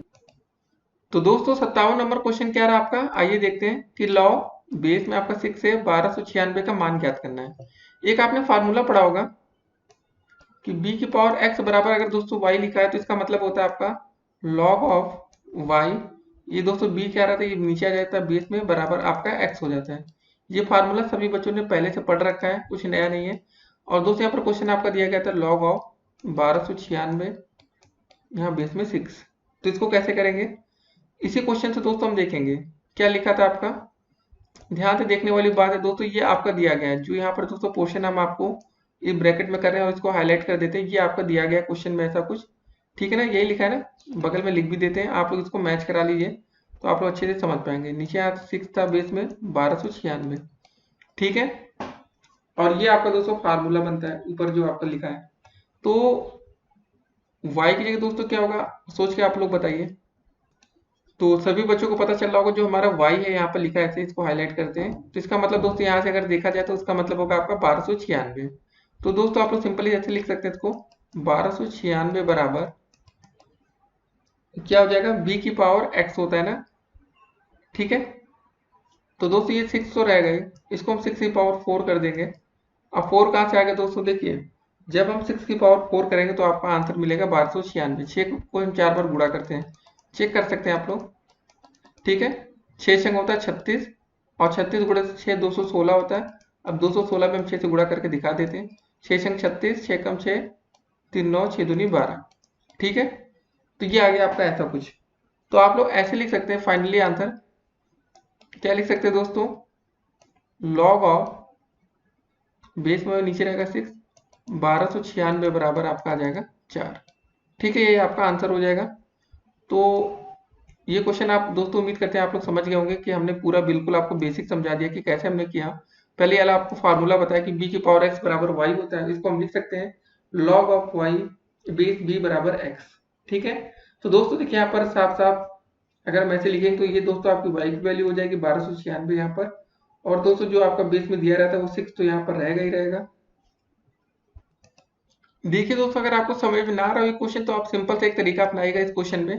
ये ऐसा क्वेश्चन कभी पेपर में दिखे आपको ऐसा क्वेश्चन तो आप लोग एक तरीका अपना सकते हैं, जैसे लिखा 1296, ठीक है, आप सिंपल से इसको देखते बोलेंगे ये 6 की घात 4 होता है, इसका फैक्टर कर सकते हैं। जैसे भी कुछ भी क्वेश्चन आए आपका इसको फैक्टर कर लीजिएगा, ठीक है। उसके बाद दोस्तों आप लोग ये फार्मूला अपनाइएगा जो हमने लिखा है, लॉग ऑफ मतलब b की पावर x बराबर y, ठीक है। इसका मतलब दोस्तों क्या होगा, b की पावर x, देखिए यहाँ पे लिख के हम आपको समझाते हैं, 1296 बराबर आपका था 6 की घात 4। हमने फार्मूला दोस्तों आपको होता है b की पावर x बराबर y, ठीक है। ये फार्मूला बताया दोस्तों, तो इसका फार्मूला का पूरा होता है लॉग रूप में जब लिखते हैं तो log of y base b बराबर आपका आता है x, ठीक है दोस्तों। तो मतलब इसी क्वेश्चन में दोस्तों हम आपको बहुत ही अच्छे से डिफाइन कर देते हैं। अगर इसको हम दोनों को मिलाते हैं, ठीक है, दोनों को दोस्तों हम कंपेयर करते हैं तो यहाँ पर x बराबर आपका आ जाता है 4, b बराबर दोस्तों आ जाएगा 6 और y बराबर आ जाएगा आपका 1296। दोस्तों जो लिखा है उसी को हम देख के लिख दे रहे हैं, ये y बराबर लिखा है, ये बी यहाँ था तो दोस्तों बी ये हो जाएगा, घाते में ये था। ठीक है, तो दोस्तों ये आपका फार्मूला है आपका, यहाँ दिख रहा है आपको फार्मूला अच्छे से। ठीक है, यहाँ पर लिखेंगे लॉग, नीचे क्या है बी, बी की जगह दोस्तों आपका आ जाएगा नीचे 6, वाई की जगह दोस्तों आपका आएगा 1296 और एक्स की जगह दोस्तों आपका आ जाएगा यहाँ पर 4 है। ठीक है, 4 आ जाएगा ना, बस यही आंसर हो जाएगा। अगर आपको ये तरीका समझ में आ गया तो भी बहुत अच्छी बात है। ठीक है, बड़ा सा आंसर लिख देंगे, आपको पूरे अंक दे दिए जाएंगे। ठीक है, ऐसा क्वेश्चन देखिए दोस्तों, सबसे अच्छा तरीका यही रहेगा जो हमने आपको बताया लास्ट में, ये तरीका अपनाएंगे आप लोग, सही रहेगा। तो दोस्तों 58 नंबर क्वेश्चन क्या रहा, आइए देखते हैं। कितने समय में 7,500 रुपए पर 11% वार्षिक दर से साधारण ब्याज 4,125 रुपए हो जाएगा, ये आपको बताना है। तो आपका साधारण ब्याज का फार्मूला क्या होता है दोस्तों, पहले आपको ये पता होना चाहिए कि साधारण ब्याज बराबर हमारा फार्मूला क्या होता है। सभी बच्चों को पता होगा, मूलधन, ठीक है, या पीआरटी बटे 100 लिख दीजिए, या तो मूलधन गुणे दर गुणे समय, ठीक है, बटे 100। ठीक है, हमें क्वेश्चन में क्या दिया गया दोस्तों, 7,500 रुपए पर, मतलब मूलधन ये आपका दोस्तों दिया गया है, दर ये दिया गया आपका साधारण ब्याज, और समय दोस्तों में निकालना है। साधारण ब्याज कितना दिया है, 4,125, 4,125 लिख देंगे, बराबर मूलधन की जगह दोस्तों 7,500 रुपए लिखेंगे, गुणे दर कितना दिया गया दोस्तों 11%, और समय दोस्तों नहीं मान दिया गया तो हम इसको टी मान लेते हैं, टी फॉर टाइम। ठीक है, बस इसको सॉल्व कर लेते हैं, 2 जीरो से दोस्तों 2 जीरो ये कट गया, और अब ये लिख सकते हैं 4,125 बटे ये दोस्तों नीचे आ जाएगा ना 75, और दोस्तों ये 11 था इसके साथ तो ये भी नीचे जाएगा 11। अब टी को यही रहने देते हैं, टी को क्यों आगे पीछे करें, भाग करके दोस्तों देख लेते हैं तो कितनी बार जाएगा दोस्तों। सबसे पहले 11 से भाग करेंगे, 11 तिहाई 33, कितना बचा दोस्तों यहाँ पर 33, 7, 8 और 2, 11 से 77। ठीक है, 77 ना 5 82 होता है, 5 5 बचा 11 बचे 55, तो 11 कम 11 ये कट गया। अब दोस्तों 75 से भाग करके देखते हैं, 75 पंजे होता है 375, चाहे गुणा करके देख लें, 50 25 का 5, 5 से 35 2 37, तो दोस्तों आपका टी बराबर आ जाएगा 5 वर्ष। अब दोस्तों यहाँ पर कोई यूनिट तो नहीं, लेकिन आप जब आंसर लिखेंगे तो 5 वर्ष करके लिखेंगे, तभी आपका आंसर सही माना जाएगा। अगर खाली आप लिख देंगे टी बराबर 5, तो 5 महीना भी तो समझ सकते हैं ना कुछ लोग, 5 दिन भी हो सकता है, 5 घंटे भी हो सकता है, तो आप लोग पूरा प्रॉपर आंसर लिखेंगे 5 वर्ष। अब दोस्तों देखते हैं आज का अगला प्रश्न, ये क्वेश्चन आसान था तो आपको समझ में आ गया होगा। अगला क्वेश्चन देखते हैं। तो दोस्तों 59 नंबर क्वेश्चन क्या रहा हमारा, आइए देखते हैं। यदि किसी वृत्त में उसके किसी लघु चाप का अंश माप अगर 70 है, 70 अंश है यहाँ पर, ठीक है, तो उसके दीर्घ चाप का अंश माप कितना होगा। देखिए किसी वृत्त का अंश माप कितना होगा, पहले आपको यह पता होना चाहिए वृत्त का अंश माप। कोई वृत्त दोस्तों टोटल कितना अंश का कोण बनाता है बताइए। किसी वृत्त का अंश माप होता है आपका टोटल आपका 360 अंश, सबको पता है, कुछ नया नहीं है। और दोस्तों यहाँ पर लघु चाप आपको दिया गया, लघु चाप का अंश माप जो भी दिया गया है यहाँ पर 70 अंश, लघु चाप का अंश माप आपको दिया गया 70 अंश। तो दोस्तों आपका दीर्घ चाप का अंश माप कितना हो जाएगा, दीर्घ चाप पूरा लिख लेते हैं यहाँ पर का अंश माप, ठीक है, कितना हो जाएगा, माप है ना दोस्तों ये। तो सिंपल सा दोस्तों आप लोग 360 में से अगर आप 70 घटा लेंगे तो आपको पता चल जाएगा कि भाई जो आपका दीर्घ चाप है कितने अंश का बन रहा है। तो जब 360 में 70 घटाएंगे तो दोस्तों कितना बचेगा आपका 290 अंश, यही आपका आंसर हो जाएगा। तो ऐसे क्वेश्चन दोस्तों पेपर में आते हैं तो आप लोग को ध्यान में रखना है, और ये क्वेश्चन दोस्तों आपका डीएलएड 2017 में पूछा जा चुका है, ठीक है, तो ध्यान में रखने वाली बात है। क्वेश्चन आसान था लेकिन हो सकता है बच्चे लोग कंफ्यूज हो जाए, दीर्घ चाप का अंश माप ये सब क्या दिया गया है, तो ऐसे क्वेश्चन आपको ध्यान में रहने चाहिए। अब दोस्तों देखते हैं आज का अगला प्रश्न। तो दोस्तों 60 नंबर क्वेश्चन क्या रहा आपका कि यदि 5 की घाते 3 बराबर 125 हो तो इसका लघु गुणक रूप आपको ज्ञात करना है। फिर हम बोलेंगे दोस्तों, आपको हमने जो फार्मूला बताया था b की पावर x बराबर होता है आपका y, इसको दोस्तों हम कैसे लिखते हैं log ऑफ y, बेस में दोस्तों आपका b बराबर हो जाता है आपका x। इसको कंपेयर कर लेते दोस्तों, क्या लिखा था हमारा बराबर में, ये लिखा था ना आपका 5 की घाते 3 बराबर 125, बस इसको दोस्तों आप लोग कंपेयर करके लिख देंगे। यहाँ पर क्या लिख देंगे दोस्तों, अगर इसको लिखना होगा तो आप लिखेंगे ऐसे, बोलेंगे log ऑफ 125, जो 5 था ये नीचे आ जाएगा और जो घाते थी वो आगे चली जाएगी, ठीक है, तो ये रहा इसका आंसर। तो समझ गए दोस्तों। अगर आप लोग इसको नहीं बना पाते तो आप लोग बस सिंपल सा इस फार्मूले को याद कर लीजिएगा, बी की पावर एक्स बराबर वाई होता है, तो दोस्तों इसको जब सॉल्व करते हैं तो ये होता है लॉग ऑफ वाई बेस में बी बराबर एक्स। तो इसको कंपेयर करके आप लिख सकते हैं कैसे, लिखा था 5 की घात 3 बराबर आपका 125। ठीक है, बिल्कुल बेसिक आपको समझा दे रहे हैं। और हमारा फार्मूला आपने पढ़ा है कि बी की पावर एक्स बराबर होता है आपका वाई। ठीक है, यहाँ पर दोस्तों कंपेयर करके आप लोग सबकी वैल्यू लिख सकते हैं कि वाई बराबर दोस्तों यहाँ पर क्या होगा देखने पर, वाई बराबर 125 हो जाएगा। ठीक है, और दोस्तों बी की पावर एक्स है ना, तो यहाँ 5 की घात 3, तो मतलब बी की जगह आप बी बराबर आ जाएगा आपका 5 और घात में एक्स बराबर हो जाएगा आपका 3। ठीक है दोस्तों, आपने सभी का मान निकाल लिया है। अब दोस्तों हमने फार्मूला बताया था, आपको क्या बताया था, फार्मूला इसका होता है लॉग ऑफ वाई बी बराबर एक्स। ठीक है, तो जो दोस्तों हमने बताया जहां पर जो वैल्यू पुट करनी पुट कर दीजिए, बस हो गया आंसर। वाई की जगह दोस्तों आपको क्या लिखना होगा 125 सिंपली। ठीक है, और बी की जगह दोस्तों आपको क्या लिखना होगा नीचे 5 बराबर एक्स की जगह आपको लिखना है 3। बस ये आंसर हो गया। जो भी तरीका आपको समझ में आए वो तरीका आप अपना सकते हैं। क्वेश्चन आसान है, पेपर में आते हैं, आपको ध्यान रखना है। अब दोस्तों देखेंगे आज का अगला प्रश्न। तो दोस्तों 61 नंबर क्वेश्चन क्या रहा आपका कि रेखांकित एवं बेयरर क्षेत्र में अंतर स्पष्ट कीजिए। और दोस्तों ये क्वेश्चन आपका बीटीसी 2018 में पूछा जा चुका है, तो इस क्वेश्चन इंपॉर्टेंट है, ऐसे क्वेश्चन पेपर में आते हैं। तो सबसे पहले दोस्तों बात करेंगे रेखांकित चेक। ये क्या होता है, जब रेखांकित चेक के बाएं किनारे की तरफ, ठीक है, दो तिरछी रेखा खींची जाती है तथा रेखाओं के बीच अकाउंट पे, ठीक है, ए सी का मतलब क्या होता है दोस्तों, अकाउंट पे शब्द लिख दिए जाते हैं, तो ऐसे चेक को हम रेखांकित चेक कहते हैं, तो जिसकी राशि धारित खाते में ही जाती है, ये याद रखना है। अब दोस्तों बात आती है बियरर चेक। ये क्या होता है, इस चेक को किसी भी व्यक्ति को दे दिया जाए तो वह व्यक्ति बैंक से जाकर खाते से पैसे निकाल सकता है। ठीक है दोस्तों, मतलब इस चेक को आप किसी भी आदमी को दे दीजिए तो वो बैंक से जाकर भाई पैसे निकाल लेगा। ये है आपका बियरर चेक और रेखांकित चेक, आपको समझ में आ गया होगा। अब दोस्तों देखते हैं आज का अगला प्रश्न। तो दोस्तों 62 नंबर क्वेश्चन आपका क्या रहा है, इसको देखते हैं कि यदि 8x x व 18 समानुपात में हो तो x का मान आपको ज्ञात करना है। क्या लिखा गया है, 8 यहाँ अनुपात में हो जाएगा x, फिर समानुपात का चिन्ह दोस्तों लगाएंगे, फिर दोस्तों आ जाएगा आपका x अनुपात 18। ये बोला गया दोस्तों समानुपात में हो तो आपको x का मान ज्ञात करना है। दोस्तों देखिए ऐसे कभी भी कोई क्वेश्चन दिखे तो आपको हमेशा बीच का गुणा बीच में करना है और बाहर का गुणा बाहर करना है। ठीक है, या मध्य का गुणा मध्य में, बाहर का गुणा बाहर में। तो क्या हो जाएगा दोस्तों, x गुणे x करेंगे कितना हो जाएगा, लिख लेते हैं अभी, और 8 गुणे 18। ठीक है दोस्तों, ये जो डॉट का चिन्ह होता है इसको भी गुणा का चिन्ह कहा जाता है। x का गुणा x से करेंगे तो दोस्तों हो जाएगा आपका x का स्क्वायर, 18 8 दोस्तों कितना होता है 144। ठीक है, तो x बराबर दोस्तों आपका क्या हो जाएगा, x स्क्वायर था ना, तो x स्क्वायर जब x बराबर निकालेंगे तो ये अंडर रूट 144 हो जाएगा। और दोस्तों 12 का स्क्वायर होता है 144, यहाँ वैल्यू आ जाएगी आपकी x की 12। अंडर रूट 144 का मान कितना होता है दोस्तों 12। ठीक है, ये हो गया आपका आंसर। तो दोस्तों ऐसे क्वेश्चन पेपर में आ चुके हैं। ये भी क्वेश्चन आपका बीटीसी 2018 में पूछा जा चुका है।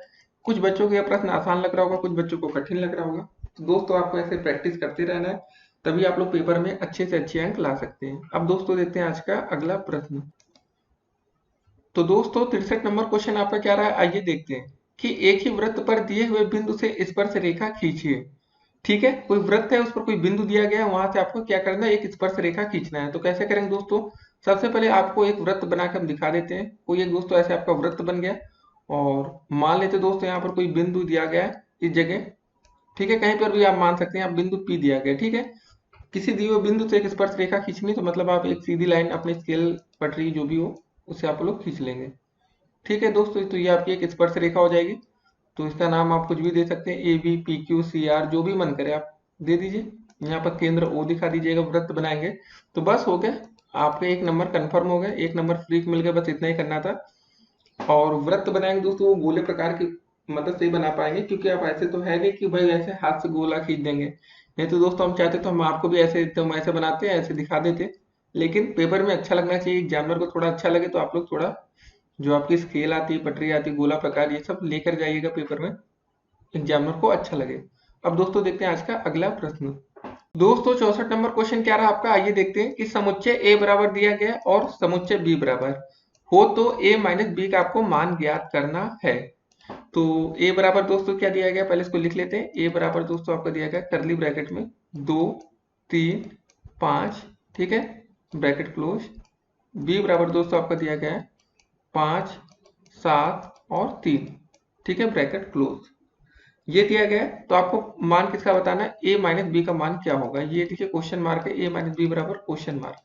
तो दोस्तों देखिए हमें ए में से बी को घटाना, तो बराबर सिंपल सा लिख लेंगे, ए माइनस बी बराबर आपका क्या आ जाएगा, ए का वैल्यू क्या दिया गया 2 3 5 है ना, 2 कॉमा में 3 कामा में 5, ठीक है। बी बराबर दोस्तों आपका क्या था 5, 7 और 3। दोस्तों देखिए कभी भी हम a माइनस बी करेंगे, पहले देखिए दोस्तों दोनों में कॉमन क्या रहा है, यहाँ पर भी 3 दिया गया, यहाँ पर भी 3 है, मतलब 3 से 3 तो कट गए। अब दोस्तों अब b में क्या बचता है हमें उससे मतलब नहीं होगा, हमें a में क्या बचेगा 2। देखिए एक चीज और देखते हैं, यहाँ पर भी 5 है और यहाँ पर भी 5 दिया गया है, ठीक है, तो ये भी बाहर हो जाएगा। तो दोस्तों a में क्या बच रहा है आप इसको ध्यान दीजिए, खाली a में आपका बच रहा है ये 2 बचेगा ना खाली, तो बस a माइनस बी की वैल्यू 2 हो जाएगी। अब b में क्या बचता है हमें उससे मतलब ही नहीं है बिल्कुल भी, जो a में बचेगा दोस्तों वही आपका आंसर होगा, तो कर्ली ब्रैकेट में आपका आंसर आ जाएगा 2, ऐसे लिख लीजिएगा, ठीक है। तो ऐसे क्वेश्चन आपके पेपर में आते हैं, तो आपको ध्यान रखना है, तैयारी रखनी है कि आप लोग अच्छे से अच्छा स्कोर कर पाए, ठीक है, ऐसे आसान से क्वेश्चन। अब दोस्तों देखते हैं आज का अगला प्रश्न। तो दोस्तों 65 नंबर क्वेश्चन क्या दिया गया आपका, आइए देखते हैं, ठीक है।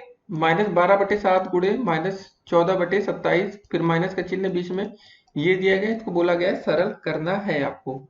और ये क्वेश्चन भी दोस्तों आपका बीटीसी 2018 में पूछा जा चुका है, तो मतलब है कि ये इंपॉर्टेंट क्वेश्चन है, ऐसे क्वेश्चन आपके पेपर में आते हैं। -12/7 दोस्तों गुणे में कर देंगे -14/27, ठीक है। और बीच में दोस्तों हमारा क्या है, माइनस का चिन्ह दिया गया है, माइनस का 8/45 गुणे में 9/16। तो एक काम करते हैं, जो ये ब्रैकेट के अंदर है दोस्तों, पहले इस ब्रैकेट के अंदर और इस ब्रैकेट के अंदर इसको सॉल्व कर लेते हैं। कैसे हो जाएगा सॉल्व देखते हैं।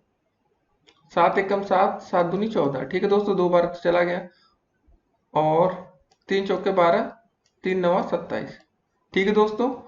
4 गुणी 2 करेंगे 8 हो जाएगा दोस्तों। देखिए याद रखिए जब -1 और -1 ऐसे हम दिखा रहे हैं, जब माइनस और माइनस का दोस्तों गुणा होता है तो हमेशा प्लस में चिन्ह में आ जाता है।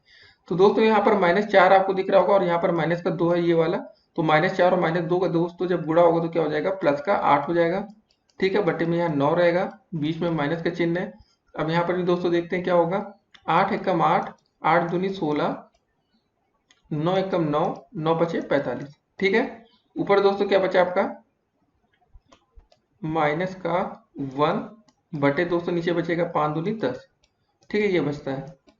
यहाँ तक हो गया हमारा क्वेश्चन। अब दोस्तों लिख सकते हैं इसको 8/9। अब दोस्तों ये माइनस का चिन्ह जब अंदर जाएगा तो माइनस माइनस आपका हो जाएगा प्लस 1/10। अब इसको सॉल्व करना है, एलसीएम ले लीजिए दोस्तों, तिरिया गुणा कर लेंगे, नीचे क्या आ जाएगा 10 गुणे 9 90।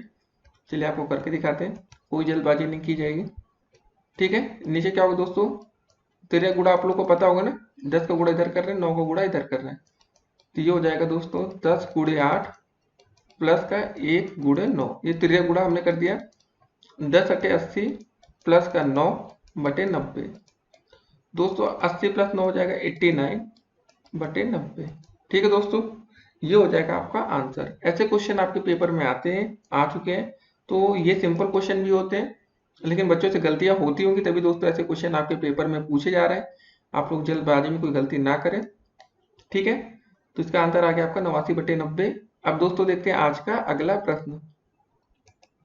तो दोस्तों 66 क्वेश्चन नंबर क्या रहा, 66 नंबर, कि एक समकोण त्रिभुज के समकोण बनाने वाली भुजाएं है 4 सेंटीमीटर और 6 सेंटीमीटर है, तो त्रिभुज का आपको क्षेत्रफल ज्ञात करना है। देखिए दोस्तों जब समकोण त्रिभुज के क्षेत्रफल की बात आती है तो क्या करेंगे, तो हमें पता है कि हमारा जो समकोण त्रिभुज का क्षेत्रफल होता है उसका फार्मूला क्या दोस्तों आपको याद होना चाहिए, त्रिभुज का क्षेत्रफल। देखिए ऐसे क्वेश्चन हर बार पेपर में आते हैं, तो आपको ध्यान रखना है 1/2 गुणे आधार गुणे का ऊंचाई, ठीक है दोस्तों, ये होता है आपका समकोण त्रिभुज का क्षेत्रफल।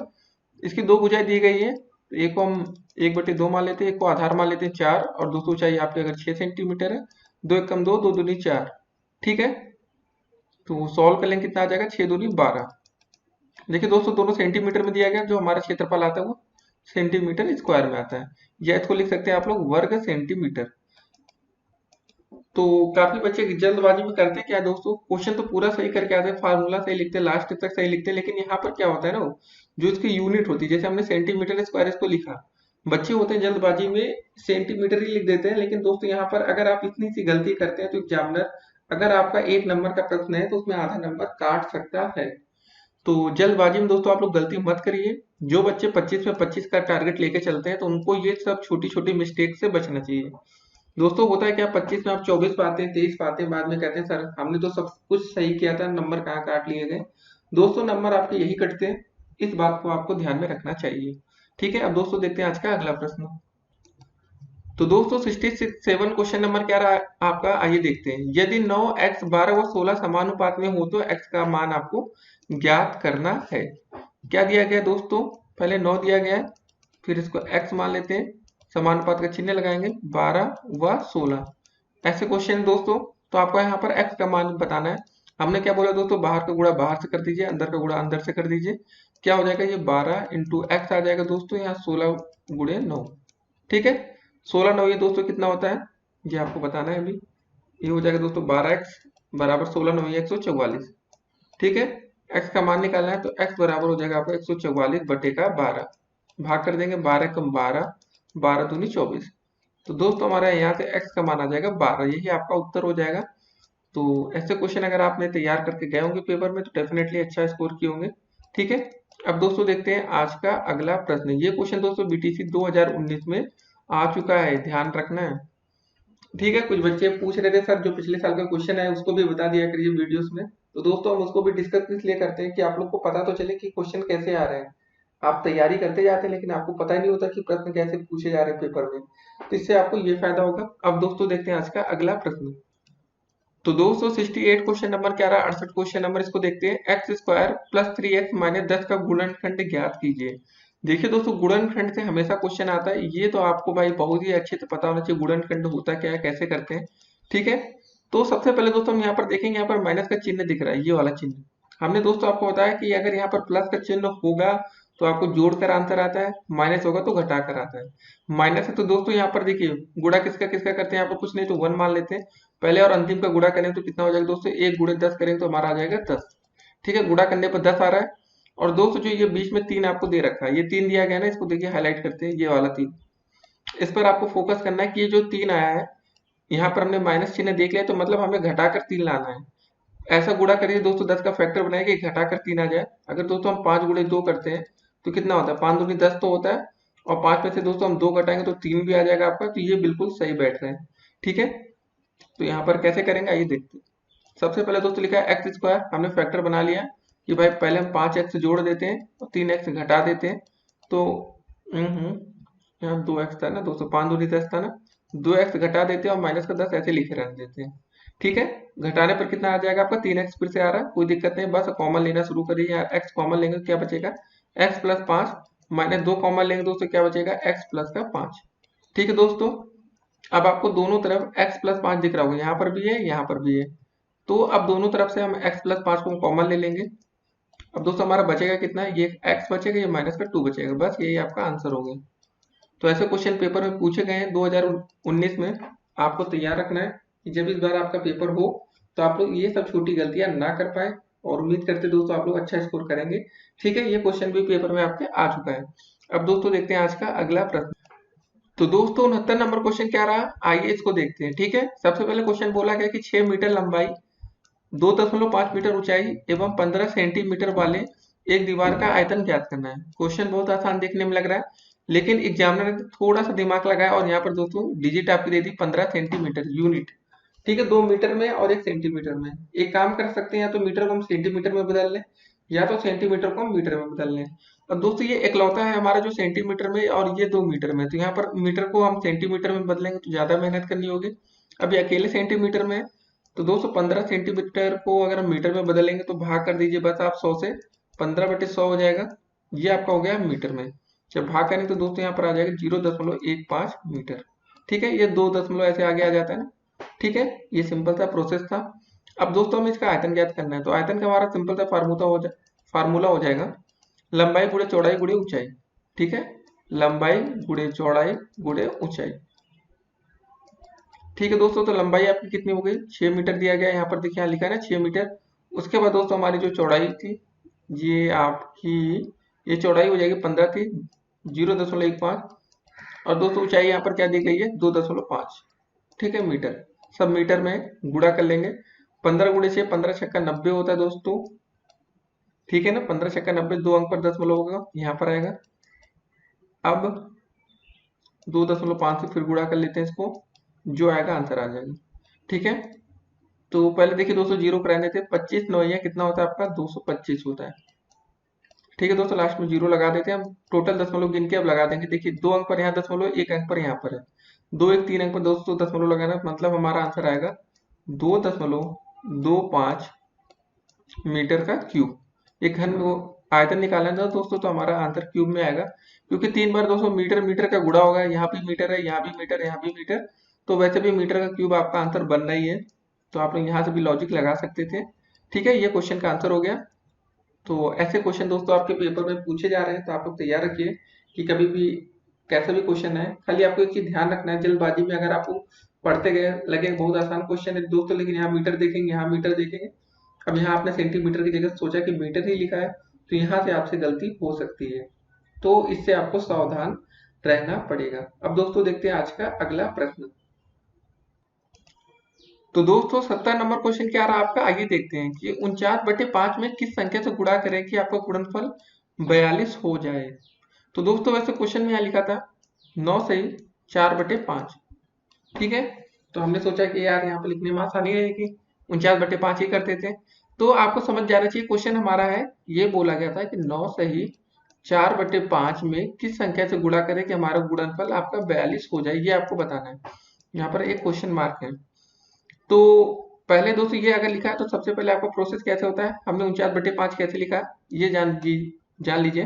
पहले दोस्तों जो हम करते हैं 9 को गुणा 5 में करते हैं, 9 5 45, और दोस्तों जो ऊपर 4 होता है इसको जोड़ लेते हैं, और जो नीचे हाथ में 5 लिखा उसको वैसे लिखे रहने देते हैं, 9 5 45 4 49। तो दोस्तों ये बनता है आपका 49/5। तो इतना दोस्तों अब आपको समझ में आ गया कि 49/5 कहाँ से आया था। अब बोला गया कि किस संख्या से गुणा करें कि आपका गुणनफल 42 हो जाए। तो सिंपल तो है, अगर आपको नहीं पता कि किससे गुणा करना है, तो मान लीजिए ना दोस्तों कि 49/5 में अगर हम x का गुणा करते हैं, ठीक है, x से गुणा करेंगे तो हमारा गुणनफल 42 हो जाता है। मैथ है तो मैथ में मानने बहुत अच्छा रहता है कि कुछ भी मानना है, कुछ x से कर लें, a से कर लें, b से कर लें। ठीक है, बस क्वेश्चन दोस्तों आपको सॉल्व हो चुका है। जी हाँ दोस्तों, आप लोग सोच रहे होंगे यार इतना आसान क्वेश्चन था। अब क्या करना है, x बराबर दोस्तों करेंगे तो 3 गुणा हो जाएगा, 42 गुणे 5/49। ठीक है, तो 7 से भाग कर दे, 7 7 49, 7 6 42। तो दोस्तों सब कुछ गुणा करने पर कितना आ जाएगा, 6 पंजे 30, 30/7। ठीक है, ये आपका उत्तर हो जाएगा। ऐसे क्वेश्चन आपके पेपर में आते हैं, ध्यान में रखना है। या तो आप इसको आंसर ऐसे कर सकते हैं, 7 चौके 28, ठीक है, 2 30/7। ये करेंगे तो भी सही रहेगा दोस्तों, क्यों ऐसा ही क्वेश्चन दिया गया था पेपर में, तो एग्जामिनर को जो भी पसंद है दोनों आंसर कर दीजिएगा, अथवा करके होता है ना, और लगा देते, अथवा लगा देते, या लगा देते, जो मन करे दोस्तों आप आंसर कर सकते हैं यहाँ पर। ठीक है, 1 नंबर का क्वेश्चन है, ऐसा नहीं कि एग्जामिनर आपकी जान लेगा 1 नंबर में। तो चलिए दोस्तों अब देखते हैं आज का अगला प्रश्न। तो दोस्तों 71 नंबर क्वेश्चन क्या दिया है, आइए इसको देखते हैं। सबसे पहले कि 4/x² माइनस y² का गुणनफल आपको करना है। क्वेश्चन क्या लिखा है, सबसे पहले अच्छे से लिखते हैं, 4 आपका x² है माइनस का y²/9। ठीक है, इसका गुणनफल करना है। आप इसमें ज्यादा दिमाग नहीं लगाएंगे, आपने एक फार्मूला पढ़ रखा होगा, a² माइनस b² का क्या होता है दोस्तों, आपका a प्लस बी, और आपका होता है a माइनस का b। ठीक है, ये फार्मूला सभी बच्चों ने पढ़ रखा है पहले से, कोई नया नहीं है, नहीं आता तो याद कर लीजिए, a² माइनस b² बराबर क्या होता है। तो इसको हम दोस्तों कैसे लिख सकते हैं, पहले इसको देखते हैं। 4 लिखा है ना, 4 को हम लिख सकते हैं 2/x का होल स्क्वायर, कर सकते हैं कि नहीं, 2 का स्क्वायर करेंगे 4 आ जाएगा, नीचे x² आ जाएगा, माइनस का y/3 लिख दीजिए दोस्तों, 3 का स्क्वायर होता है 9, होल स्क्वायर कर दिया। कोई चेंजेस नहीं है दोस्तों, जो प्रश्न में लिखा था वैसा ही हमने लिखा, कुछ भी बदला नहीं है। उसके बाद दोस्तों हम क्या करेंगे, अब ये आपका a² बन गया, ये हो गया माइनस b², ये फार्मूला दोस्तों हमारा बन गया जो हम चाहते थे, और बस हो गया। इसको दोस्तों 2 भाग में आप तोड़ लीजिए और लिख दीजिए 2/x प्लस का y/3, एक ब्रैकेट में और दूसरे में माइनस लिख दीजिए, हो गया आंसर 2/x माइनस का y/3। ठीक है, ये आपका आंसर हो जाएगा। तो ऐसे क्वेश्चन दोस्तों आपके पेपर में पूछे जाते हैं, ध्यान रखना है। तो दोस्तों आज हमने 71 क्वेश्चन देख लिया है अति लघु उत्तरी के। उम्मीद करते हैं कि आपको हर एक प्रश्न अच्छे से समझ में आ गया होगा। देखिए दोस्तों, अगर आपको प्रश्न समझ में नहीं आ रहे हैं तो आप वीडियोस को दोबारा देखिए, तिबारा देखिए, और देखते रहिए जब तक कि आपको क्वेश्चन समझ में ना आ जाए। एक बात का ध्यान रखना है, आपको कोई भी क्वेश्चन को रट्टा नहीं मारना है। जो क्वेश्चन रटने वाले होंगे उसको हमने आपको खुद बताया कि आप ये फार्मूला रट्टा मार लीजिए, ये कर लीजिए। लेकिन आप लोग रट्टा मारेंगे तो होगा क्या दोस्तों कि क्वेश्चन में थोड़ा सा घुमा देते हैं ना, खाली आगे पीछे करेंगे तो आपने जो रट्टा मारा था सब कुछ भूल जाएंगे और वो क्वेश्चन आपसे सॉल्व नहीं हो पाएगा। उम्मीद करते हैं दोस्तों कि आप पेपर में एक अच्छा स्कोर करेंगे, और सभी बच्चों को ऑल द बेस्ट पेपर के लिए, और अच्छे से तैयारी करते रहिए।